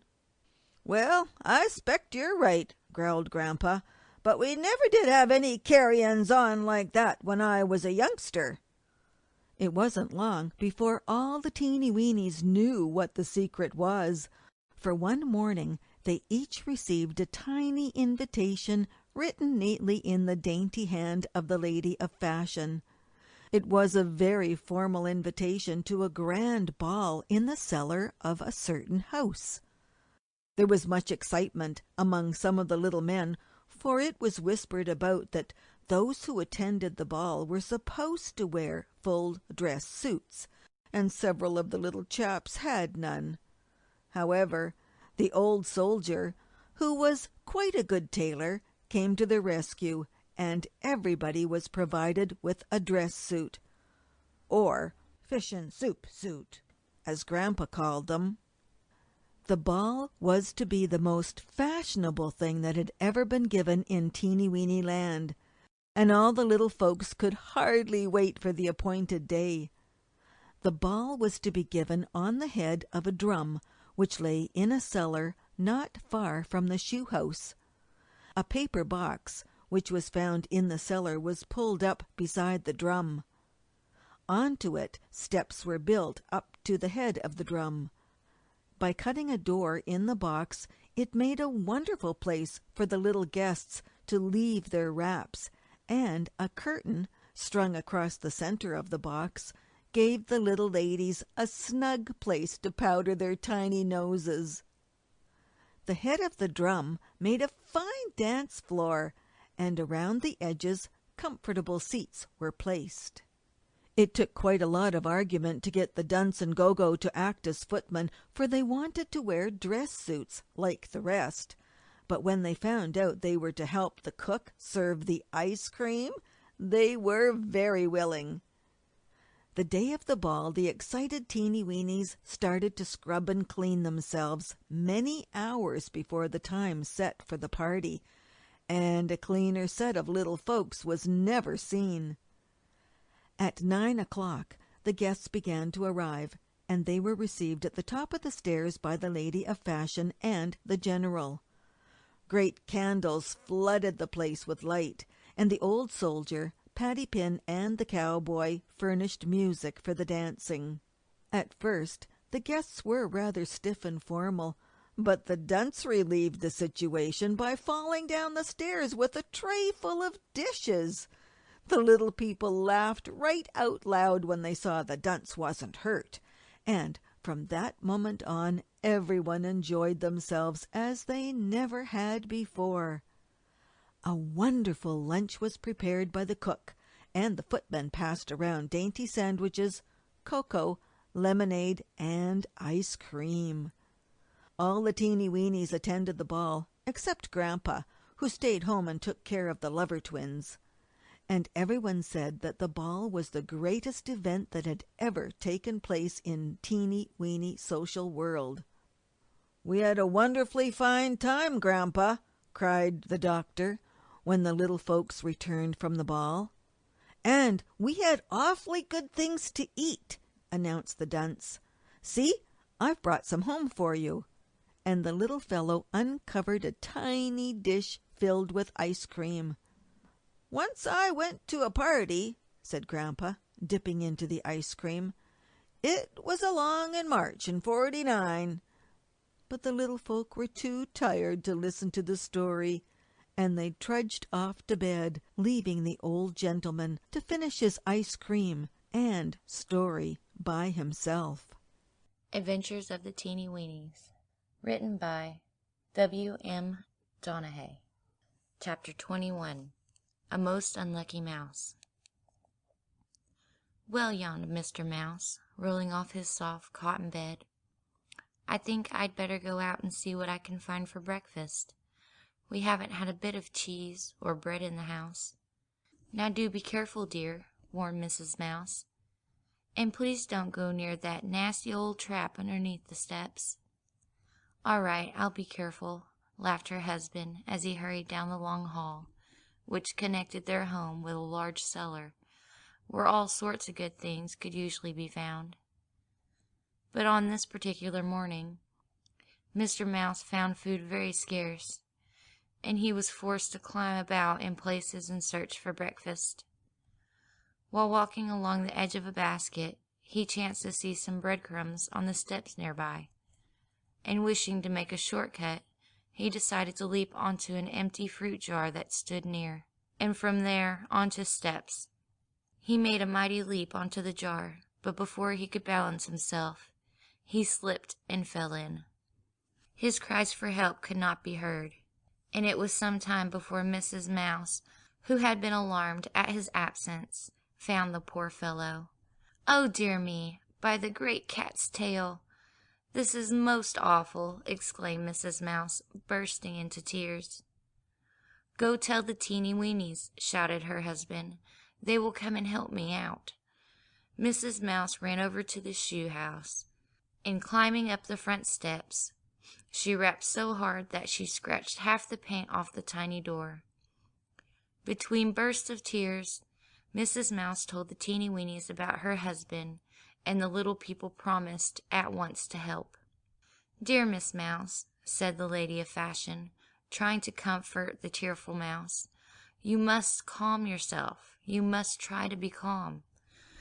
"Great cat's claws!" exclaimed Mrs. Mouse. "I'd like to see you stay calm with your husband in a fruit jar." And she burst into another fit of crying as she hurried back to her imprisoned husband, followed by the Teenie Weenies. The Teenie Weenies quickly put up a ladder which they had brought with them, and the doctor was soon lowered into the jar, where he found the poor mouse had 2 badly sprained legs. The general ordered the big windlass brought up, and when the derrick had been built on top of the fruit jar out of 3 strong clothespins, the injured mouse was bundled into the biggest Teenie Weenie tablecloth and pulled out.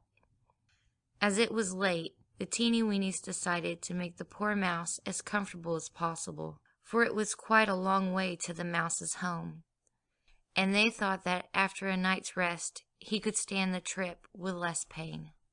The little men made him a soft bed under the cellar stairs, and after he had eaten a Welsh rarebit, which the cook brought to him, he fell into a sound sleep, with Mrs. Mouse sitting watchfully by his side. "We'll be over early in the morning and take your husband home," said the general, and the Teenie Weenies started back to the shoe house, for it was fast growing dark. Adventures of the Teenie Weenies, by William Donahue. Chapter 22. Mrs. Mouse asks a favor. It was quite late when the Teenie Weenies arrived at the shoe house, and it was almost 9 o'clock when the little people had finished their supper. "Well, we'd better all get to bed," said the general, pushing his chair back from the table, "for we have got to be out bright and early in the morning and take Mr. Mouse back to his home." Go-Go and the Turk helped the cook wash up the supper dishes, and half an hour later every single Teenie Weenie was sleeping peacefully in his teeny weeny bed. The Teenie Weenies had been asleep only a short time when they were awakened by a loud squeaking and a scratching at the front door. "Who dat?" cried Go-Go, putting his head out one of the tiny windows. "It's me," answered Mrs. Mouse. "Oh dear me!" "What's the trouble?" asked the General, joining Go-Go at the window. "Oh, gracious me!" wailed Mrs. Mouse. "I'm scared half out of my senses, for I'm afraid that old cat that lives next door might get in the cellar, and to think what would happen to my poor crippled husband just frightens me half out of my wits." "We'll not desert you, madam," said the General, kindly. "We'll come over immediately and take your husband home." The Teenie Weenies soon dressed themselves, and Go-Go hurried over to the hospital to call the doctor. "Hadn't we better take along one of the wagons?" asked the General, when the Teenie Weenie physician arrived. "A wagon wouldn't do," answered the doctor. "We could never take Mr. Mouse home in a wagon. Why, it would jar the poor mouse's injured legs until he couldn't stand the pain." "Great grief!" cried the General. "How in the name of ripe cherries are we going to move him?" "Very simple matter," said the doctor. "We can carry him in a hammock, which we can make out of a sheet or tablecloth. This can be hung on a pole, and we can carry him on our shoulders." "I know where there's a pole that will be just the thing!" shouted the Turk. "Come on, Go-Go, and we'll get it." The two Teenie Weenies hurried away in the darkness, and presently they returned with a long-handled paint-brush. The cook brought out an old tablecloth, and the little men set out for the cellar where the poor mouse lay. It was dark, but the little fellows found their way without trouble, for Teenie Weenies can see almost as well as owls in the dark, and in a short time they arrived safe and sound. The injured mouse was soon put into the tablecloth, and the ends were made fast to the brush handle. 6 of the strongest Teenie Weenies were chosen to carry the mouse, and they gently lifted the brush handle to their shoulders. The Teenie Weenies moved off carefully towards the mouse's home, which lay at the far end of the cellar. The dunce walked at the side of the hammock, and carried the mouse's long tail over his shoulder, in order to keep it from dragging on the floor, for the poor fellow's spirits were mighty low, and his tail would drag. The mouse was carried through a hole in a brick wall, which was the entrance to his home, and laid gently on a bed of soft cotton. The lady of fashion helped Mrs. Mouse nurse her husband back to health, and the doctor called almost every day, while the cook made all sorts of dainty dishes for the invalid. The Scotchman Goes South. The doctor had been very busy for some time. First, the mouse, who had fallen into the fruit jar, needed a great deal of attention. The mouse lived quite a distance from the hospital, and the doctor called on him once a day for 2 weeks. Then a squirrel fell sick, and the doctor had to call on him for several days. The twins had the mumps, and the Scotchman complained of the rheumatism. The Scotchman's trouble caused the doctor considerable thought. He worried over it for some time, and then decided to take the matter up with the General. Taking his tall hat from its peg behind the office door, he hurried over to the shoe house. "General," he said as he stepped into the Teenie Weenie library and closed the door softly, "I'd like to speak to you for a few minutes." "Go right ahead, Doc," said the General, throwing aside his work. "It's about the Scotchman," said the doctor, dropping into a Teenie Weenie rocking chair. "Scotty was troubled with rheumatism in his legs last winter, and the pain has started again this fall." "Oh, it's all on account of his wearing those short kilt skirts and going around in his bare knees!" cried the General anxiously. "Yes, I know it is," answered the doctor. "I've tried to get him to wear trousers during the winter weather, but he will not do it. So he's got to go south to spend the winter where there's no cold weather, or he'll be sick." "How in the world will he ever get down south?" asked the General. "Oh, I've fixed that up all right," said the doctor. "You know, our friends the birds always go south for the winter." "Yes, yes," nodded the General. "Well, I was talking to a bird this morning, and she told me that she was starting south in a few days. I told her about a Scotchman, and she said that she would be glad to take him along. She said that he could ride on her back. She promised to look after him, and said that she would be bringing him north again in the spring." The General thought the plan a good one, and Scotty was told to pack his grip and be ready to go by the end of the week. The Teenie Weenies were greatly excited over the news. The lady of fashion mended all of the Scotchman's clothes and made him 3 tiny new shirts for the trip. The Chinaman washed everything he had that could be washed, starched, and ironed his new shirts beautifully. And the others did all they could to make him comfortable and happy. "Oh my!" said the dunce when he heard the news. "I wish that I had rheumatism too, so I could go along."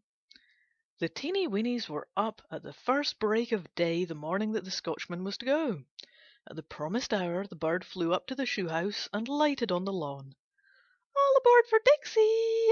cried the bird, and the Teenie Weenies all swarmed out with the Scotchman among them. "Here!" shouted the cook, running out with a big neat package. "Here's your lunch. I put in all the things you like best." "Jeminy!" muttered the dunce, as he hungrily watched the lunch being forced into the Scotchman's already overflowing grip. "I just do wish I was a-going." "We'll send your trunk to you by mail," shouted the Cowboy, as the Scotchman climbed up on the back of the bird. "All right!" cried Scotty. "Thanks, and goodbye to everybody." The bird spread her wings and gently rose from the ground. The Teenie Weenies stood shouting goodbyes and waving hands and handkerchiefs, till bird and Scotchman were lost to sight in the blue sky overhead. Fire, fire, fire. "Fire! Fire!" shouted the excited dunce as he dashed up to the shoe house, gasping for breath. "Where? What?" cried the General, popping his head out of the front door. "Over to the Great guns!" shouted the General, throwing up his hands in despair. "The house, or whatever it is, will burn down before you're able to tell us where the fire is. Out with it! Where's the fire? Quick!" "It's over to the lover's house," gasped the dunce, just as the Teenie Weenie fire engine and hook and ladder dashed up to the shoe house. "To the lover's house!" cried the General, as he jumped onto the running board of the fire engine. The little engine fairly flew over the melting snow, and it nearly fell over as it skidded dangerously around a piece of paving brick which lay in its path. Presently the fire department arrived at the lovers' bungalow, where they found clouds of smoke pouring out of the cracks around the back door and kitchen windows. As Mr. and Mrs. Lover had locked up and gone with the doctor to visit a sick mouse nearby, it was found necessary to break in the back door, and soon a stream of water was thrown into the smoky kitchen. The Chinaman was ironing one of the General's shirts when he heard the news of the fire, and in the excitement he ran over to the Lover's house, carrying the hot iron he had been using at the time. The excited dunce climbed up onto the roof, and if it hadn't been for Gogo, he would have chopped a hole through the roof.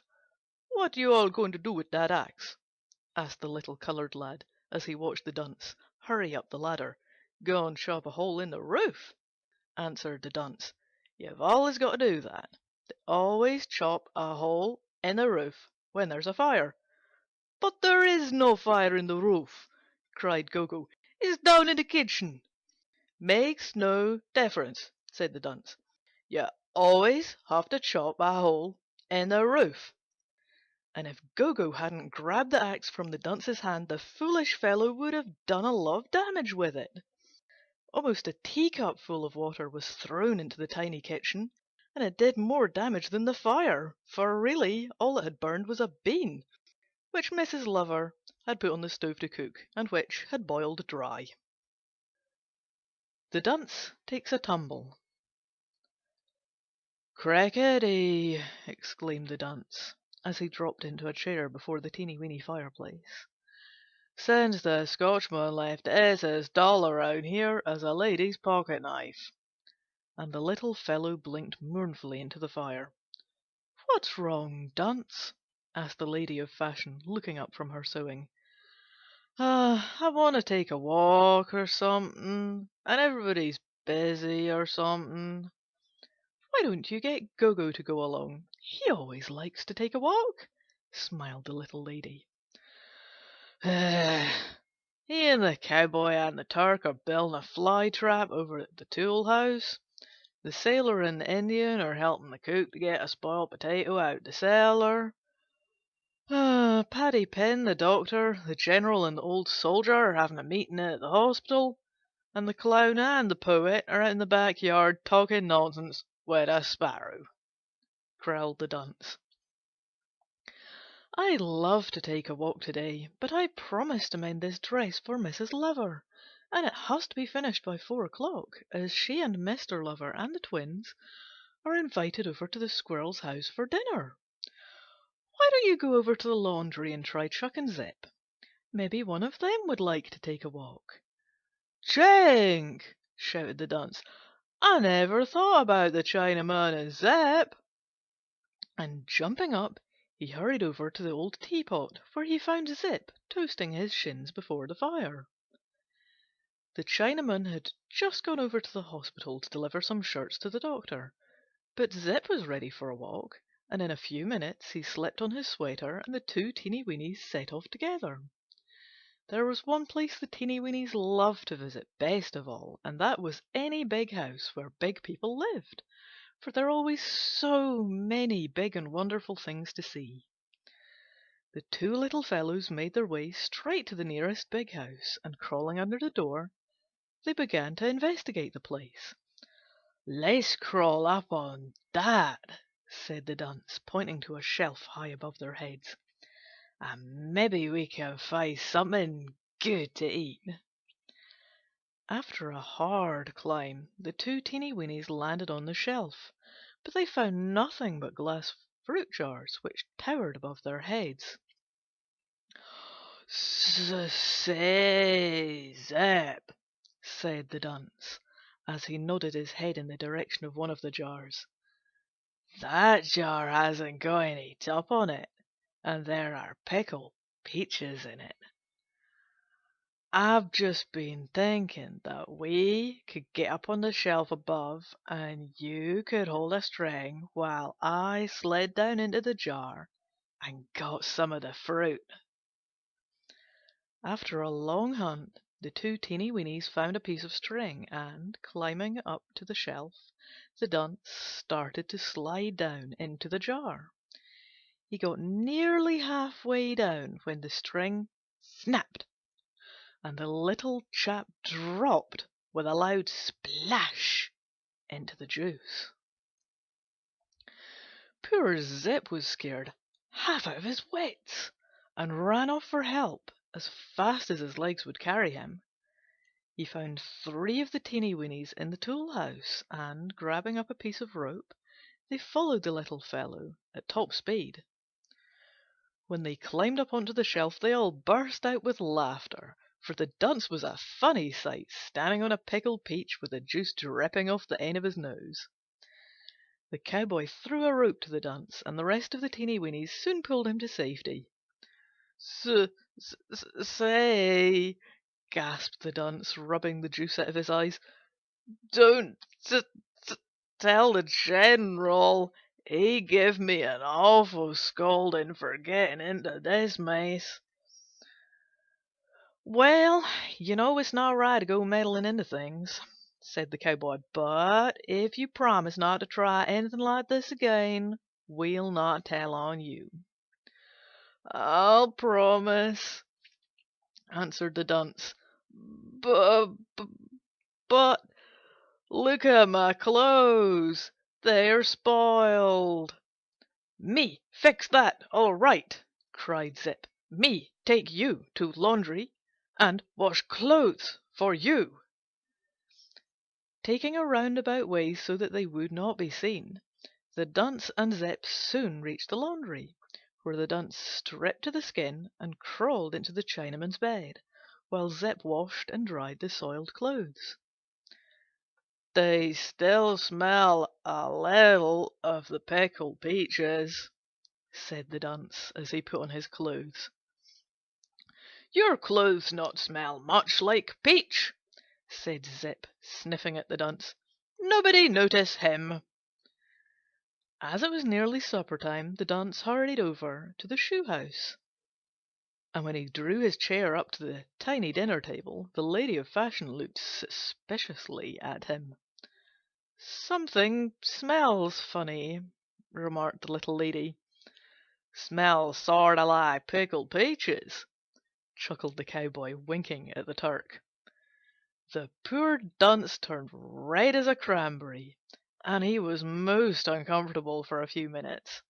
But fortunately the talk turned to other matters, and he felt very much relieved. While he ate his supper, the dunce made up his mind that he would never enter another pickle jar. And to his credit, let it be said that he has strictly kept his word. The clown falls off a spool and knocks down a house. After his experience in the pickle jar, the dunce made a resolution to try to be good whenever he went into a big house.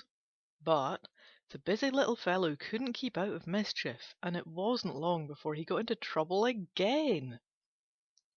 He didn't really mean to be naughty, for he was a most kind-hearted little chap, but being so full of life and so curious, he simply couldn't be quiet. He loved to look into everything he saw, and being a good climber, he wanted to crawl over everything. The little people had been skating all morning, and they had stopped at a house on their way home to warm themselves. The dunce had gone prowling about the place, and had found a child's playroom with many wonderful toys in it, which he wished his friends to see. "Jiminy Christmas!" he shouted. "There's building blocks and dolls and chairs and tables and everything. Come on in." The Teenie Weenies followed the dunce to a nursery where they found all sorts of pretty toys. The little folks enjoyed themselves for some time looking at the many playthings, but the thing they liked most was a beautiful arch or house made out of building blocks. Of course, the dunce had to climb to the very top of the house, where he sat shouting at the Teenie Weenies below. "Jenks!" he cried, "you get a dandy view up here. I can see way over to the other side of the room." "You'd better come down," warned the doctor. "The first thing you know you'll fall off and break your foolish neck." At this moment the clown, who had been balancing himself on a spool, suddenly slipped and went crashing into the house. "Run for your lives!"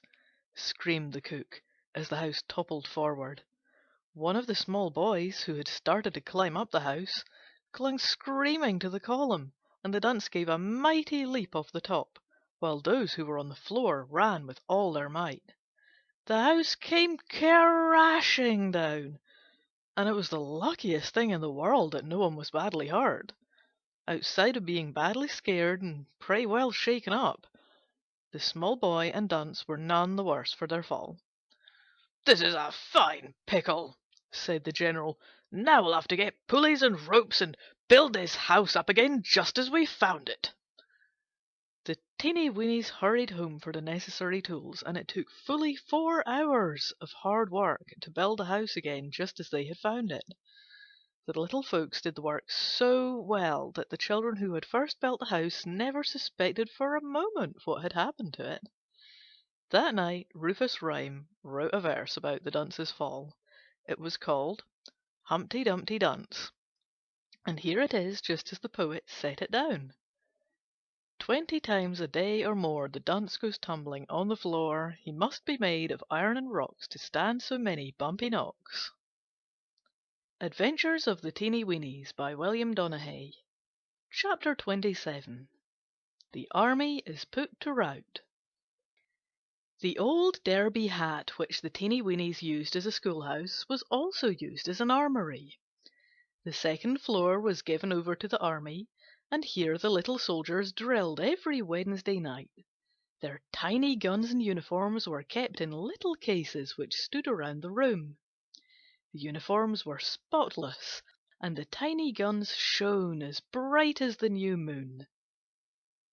About 4 times a year, the general ordered the army out for a practice march. "It toughens the men up and makes better soldiers out of them," he said, and most of the little soldiers seemed to like the experience. One morning a tiny paper was pasted on the bulletin board, and this is what it said, just as it was written by the general. "Special notice. Thursday morning at 8 o'clock, every enrolled member of the army will meet at the armory for a practice march to the big woods and back. The General, Commander-in-Chief of the Teenie Weenie Army." "Ah, crickety," growled the dunce, when he had read the notice. "It's too cold to go marching around in the snow." "It won't hurt you any," said Paddy Pin, who was standing near. "It's good for you. That's what it is. It's good for you." "It may be good for me, all right," answered the dunce, "but it would be much better for me to be sitting in front of the fire in weather like this." On Thursday morning the little men gathered at the armory promptly at 8 o'clock, and when they had slipped into their uniforms, the general stepped onto a little platform at one side of the room and made a speech. "Men," he began, "while we get a great deal of good drilling in the armory once a week, it is quite necessary for us to get out of doors occasionally. We need the long marches to keep the army in good shape, for we never know just when it may be necessary to tackle a hard task, and it is very wise to be prepared." The soldiers formed in line in front of the schoolhouse, and when the command was given, the little army swung off, led by the general, who looked every inch a commander, sitting astride a big grey mouse. As the little army trudged along through the snow, they were suddenly thrown into a panic by the unexpected appearance of a huge rabbit, popped into view over a snowbank directly in their path. The appearance of the rabbit was so sudden the little army were frightened half out of their wits, and most of the soldiers turned and ran, in spite of the commands of the old soldier. The mouse, on which the general rode, reared up on his hind feet, and the general was tumbled off into the snow. "Well, well, this is rather unusual," cried the rabbit. "This is the first time I ever saw anybody run away from me. I'm usually the one that runs." The rabbit's voice was so pleasant the Teenie Weenies felt sure he would not harm them, and soon they were gathered all about the big fellow, feeling his soft fur and asking many questions. "Great grief!" exploded the general, picking himself up and brushing the snow off his coat. "That's a fine way to come bouncing onto an army! You came on us so quietly and suddenly you gave us a great start." "I have to go along quietly," said the rabbit. "I have to sneak around, for there are so many hunters and dogs who are always on the lookout for us poor rabbits. This spring I had 33 sons and daughters, and now I am a widower with only 17 children. Only last night I had to call in old Dog Woodchuck to take some shot out of my oldest boy's skin." "Ah, Mr. Rabbit," cried the poet, "your sad story has given me an idea for a verse. While you were talking to my friends here, I have been scribbling, and with your kind permission I'll recite what I've written." "I would be delighted to hear it if it isn't too long," said the rabbit. "You see, I've got to always be on the jump. Can't stay very long in one place." "This verse is very short," said the poet. "In fact, it's no longer than its name. It's called The Tale of a Rabbit. The rabbit's life is full of strife, his days are short and few, for dodging shot becomes his lot from the cradle to the stew. "A very truthful and beautiful piece of poetry," said the Rabbit, brushing a tear from his furry cheek. "I hope you will excuse me now, for I must hurry home and call the roll and see whether any more of my children are missing." The teeny weeny soldiers watched the Rabbit hop away, and then they fell into line and continued their march to the big woods. Paddy Pen and the cook had gone ahead of the army with food for the soldiers. They drove one of the army wagons, which was pulled by a team of mice, and when the hungry little soldiers arrived, they found a thimbleful of hot soup and other good things to eat. After the men had rested for a time, they set out on the trip home, where they arrived safely, a tired but happy and rosy-cheeked army. Adventures of the Teenie Weenies by William Donehey. Chapter 28. Coughing Syrup. "General," said the doctor, walking into the Teenie Weenie sitting room, where the General sat before the fireplace, "I need some help." "What's the trouble, Doc? Has the dunce been getting into trouble again?" "No," answered the doctor. "That bump he got the other day when he tumbled off the block-house ought to keep him steady for a while." And the doctor drew up a chair and sat down, while the General threw several matches onto the fire. "What I wanted to tell you was this," continued the doctor. "Several of the children have a bad cough, and—" "I knew it! I knew it!" cried the old soldier. "I knew they'd get their feet wet. They were over in the garden yesterday, sliding on some ice in a saucer, and I told them that ice was dreadfully thin and it would break, and they'd slip in and get wet and catch their death of cold." "You're right," said the doctor. "They got their feet wet, caught bad colds, and I haven't a bit of cough syrup in the house." "I know where there's some," cried the clown, who had been listening to the conversation. "The dunce and I were looking for some pills to use as bowling balls, and we saw a big bottle of cough syrup on the bathroom window sill of that house next door." "We'll go over and get some for you, Doc," said the General. "It will do us good to have the exercise." Glad of an excuse to get out, the Teenie Weenies were soon on their way after the cough syrup. The window sill on which the bottle of syrup stood was very high, but the clown and the cowboy soon climbed to the top, lowering a piece of thread that two Teenie Weenies had carried between them for just such use. They soon pulled the rest of the little people up beside them. "Now," said the Turk, who had been examining the bottle of syrup, "4 or 5 of you fellows get hold and tip the bottle, and I'll hold the spoon somebody has thoughtfully left beside it, while you pour out a dose." "Goodness gracious!" cried the lady of fashion. "We don't need a whole spoonful." "Well, it says on the bottle 1 teaspoonful for children," said the Turk. "So it does! So it does!" cried the little lady, as she stood on her tiptoes and carefully read the label on the bottle. "You see I'm right, don't you?" said the Turk. "The doctor told me to read carefully what it said on the bottle, and to bring about 3 doses. It says 1 teaspoonful is a dose for children, so we'll take about 3 spoonfuls." "But that does seem an awful lot of medicine," said the lady of fashion, doubtfully. "It makes no difference," announced the Turk. "I'm going according to directions." The Teenie Weenies poured out 3 spoonfuls of the syrup, which filled half an English walnut shell. "Mercy on us!" cried the doctor when he saw the Teenie Weenies carrying the heavy load of syrup up the walk to the shoe house. "You don't bathe in cough syrup." "Well," muttered the Turk, "I went according to directions." "The directions are all right for big children," laughed the doctor, "but ours are teeny weeny children." "Oh, my!" exclaimed the Turk. "I never thought of that."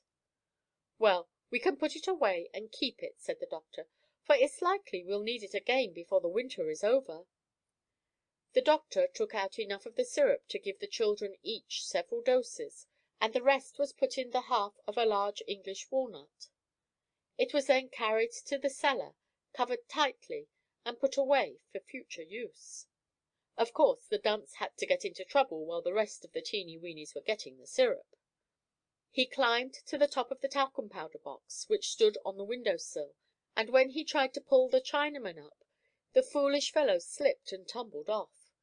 He nearly fell on top of Zip, but that little chap managed to get safely out of the way. The dunce was badly shaken up by the fall, and he almost knocked out one of his teeny weeny teeth. "That's the last time I'll ever try climbing onto a talcum powder box," he said, as he felt the tooth which had been bumped. "They're so awfully slippery."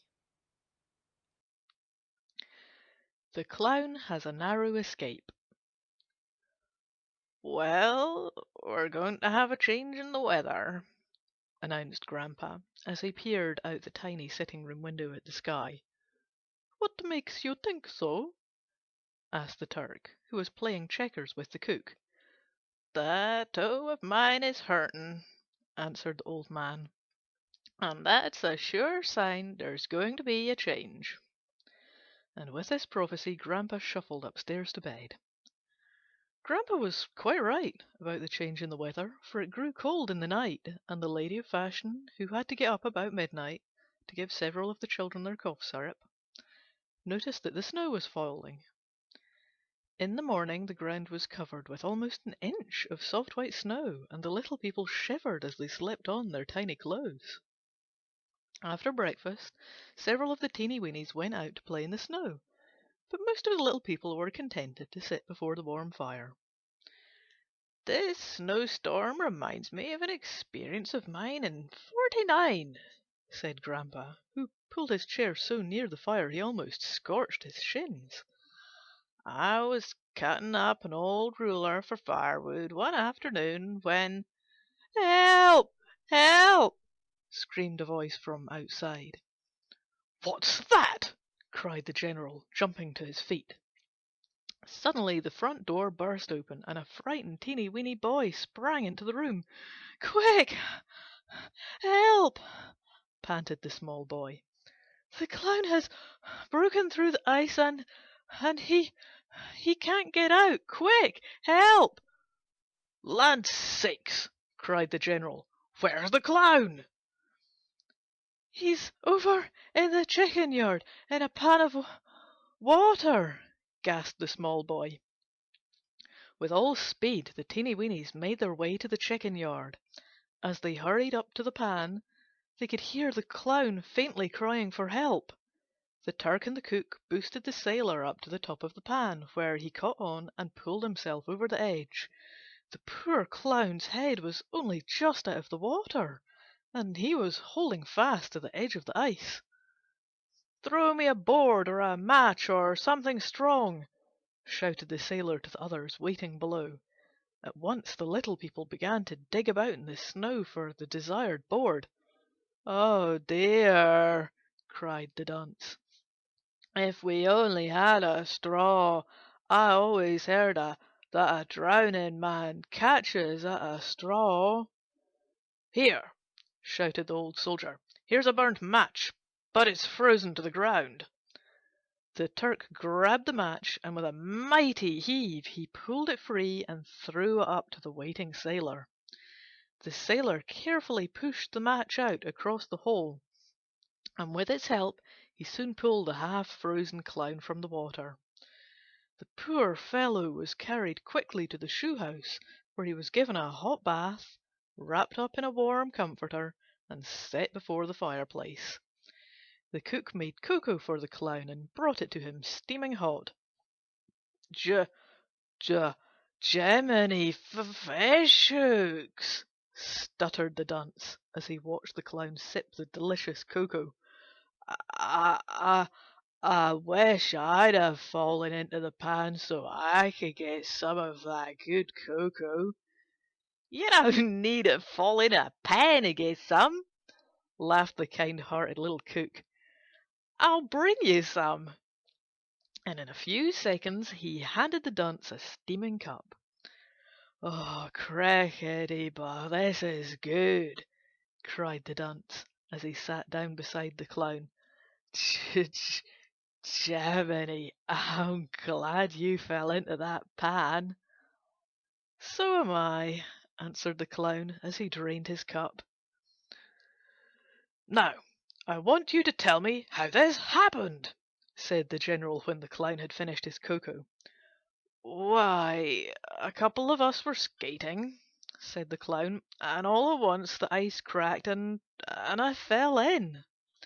Now then, I don't want to hear of any more skating in pans, said the general, shaking his finger at the open-mouthed Teenie Weenies standing about. Yes, sir, several meekly answered. That is, continued the general, unless they are shallow pie pans out of which you could wade.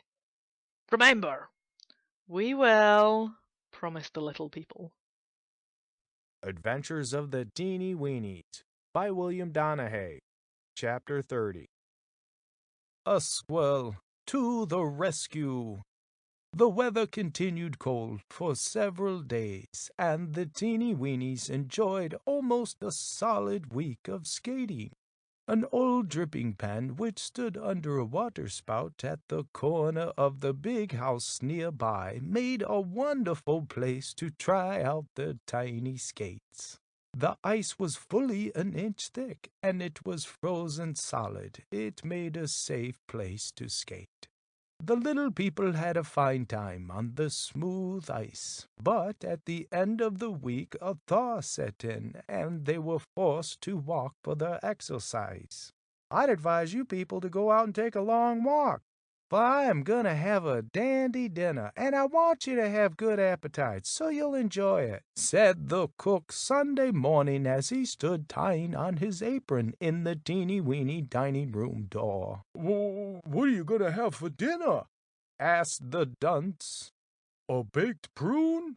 Well, here's the menu, grinned the cook. Potato soup, planked minnow, mashed peas, and grape salad. For dessert, we'll have a date stuffed with chopped nuts and whipped cream. Oh, good, good, shouted the dunce, catching the lady of fashion around the waist and dancing about the room.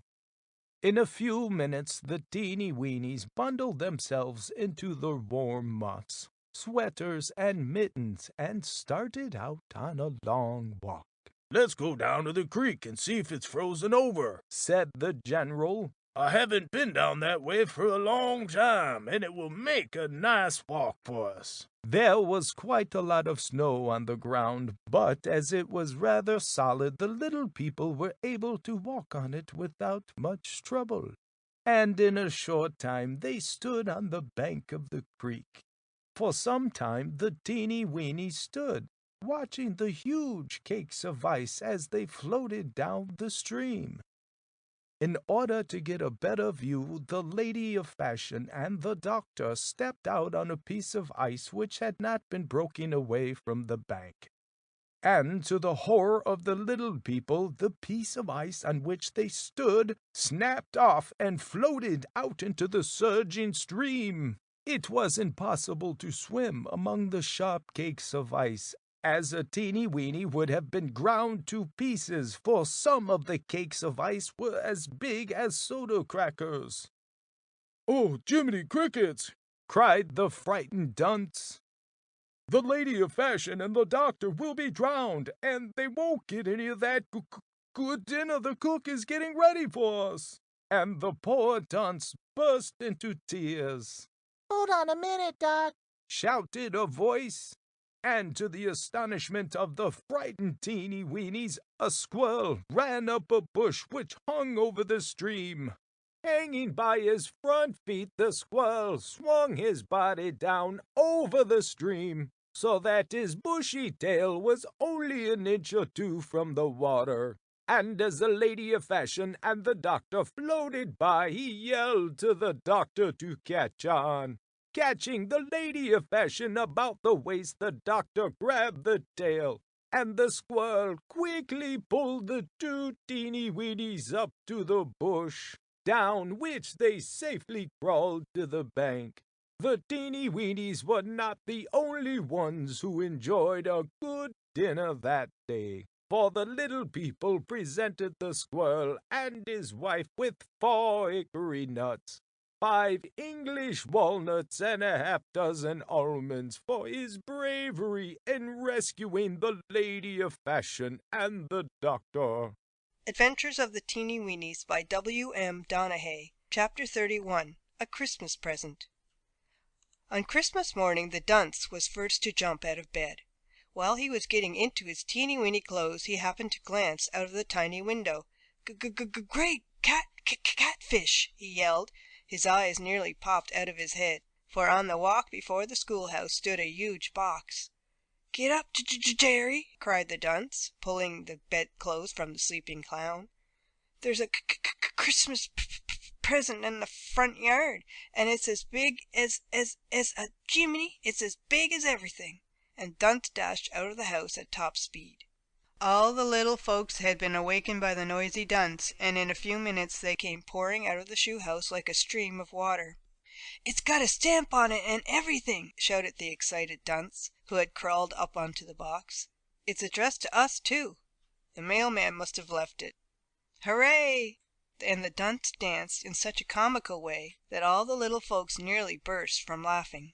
Some kind person had sent the little people a pound box of candy, and they were too excited to eat their breakfast, so the general told them they could open the box at once. It took a great deal of labor for the little folks to cut away the paper and remove the box cover. "Oh, Williker!" howled the dunce, when the cover had been removed. "It's full of chocolates and bonbons and great cat's eyes. There's a stick of peppermint candy." "I don't know where in the world we're going to store all this candy," said the general. "There's enough to last us a year." "You can store it in my bedroom," cried the dunce, "only just leave enough room for me to sleep in." "You mean leave enough room so you can eat yourself to death," laughed the cowboy. "We can put a little of it in the cellar," said the cook, "maybe 2 or 3 pieces." "There's room for 4 or 5 pieces in the tool house," suggested the old soldier, "and I think we can put the rest in the upper floor of the schoolhouse." It was decided to store as much as possible in the schoolhouse, and the little men began carrying the candy as fast as they could. "We can't put any more in here," shouted the old soldier, who came running out of the schoolhouse after several pieces had been stored away. "We've stored 8 chocolates and a stick of peppermint upstairs, and the beams have begun to bend. The floor will come tumbling down if we put another piece up there." Other places had to be found to store the candy, and when the last piece had been put away, there wasn't a bit of vacant space left anywhere in the little houses under the rose bush. "Great grief!" exclaimed the general, when the last piece had been tucked away. "We'll have enough candy to last us the rest of our natural lives." "Don't you worry about that, General," cried the dunce. "I can eat a whole chocolate myself." After the Teenie Weenies had eaten their Christmas dinner, a whole chocolate was placed on the table, and every one of the little people was allowed to eat all the candy he wanted. The dunce ate himself sick, but the next morning he was ready for more, and the general made up his mind that the candy would not last as long as he first thought it would. Several of the candy was stuffed with nuts, and these the Teenie Weenies gave to their friend the squirrel, but most of it they kept for themselves, and several pieces are still stored this very minute in the little house under the rose bush. Adventures of the Teenie Weenies by William Donaghy. Mother Bunch drinks a toast. "Well, my toe is on the rampage again," announced Grandpa, several evenings after the rescue of the doctor and the Lady of Fashion. "Whenever that old toe gets to hurtin', just look out for a change in the weather. It'll be mighty cold tomorrow, or I'm no weather prophet." "I hope it gets cold enough to freeze the ice again. That's what I do," cried Patty Pin, who was fond of skating and had some new racing skates that he was anxious to try. "I remember once in '49," said Grandpa, "when the ice was frozen about 6 inches deep. I had to—" But he got no further with his story, for the Teenie Weenies started upstairs to bed, and the old gentleman soon followed their example. The next morning the weather was very cold, and the Teenie Weenies were quite happy to stay indoors where it was warm and comfortable. The Chinaman was braver than the rest, for that little chap wrapped himself up good and warm and set out to visit a mouse that lived near the rose bush. "Hey there, you Chinaman!" shouted a voice as the little fellow hurried past a chicken yard. The Chinaman glanced up at a huge chicken head that smiled down at him through the slats on the fence, and taking off his hat, he made a very polite bow. "Good mornings," said the little chap. It muchy cold mornings." "Cold!" exclaimed the old hen. "I should say it was.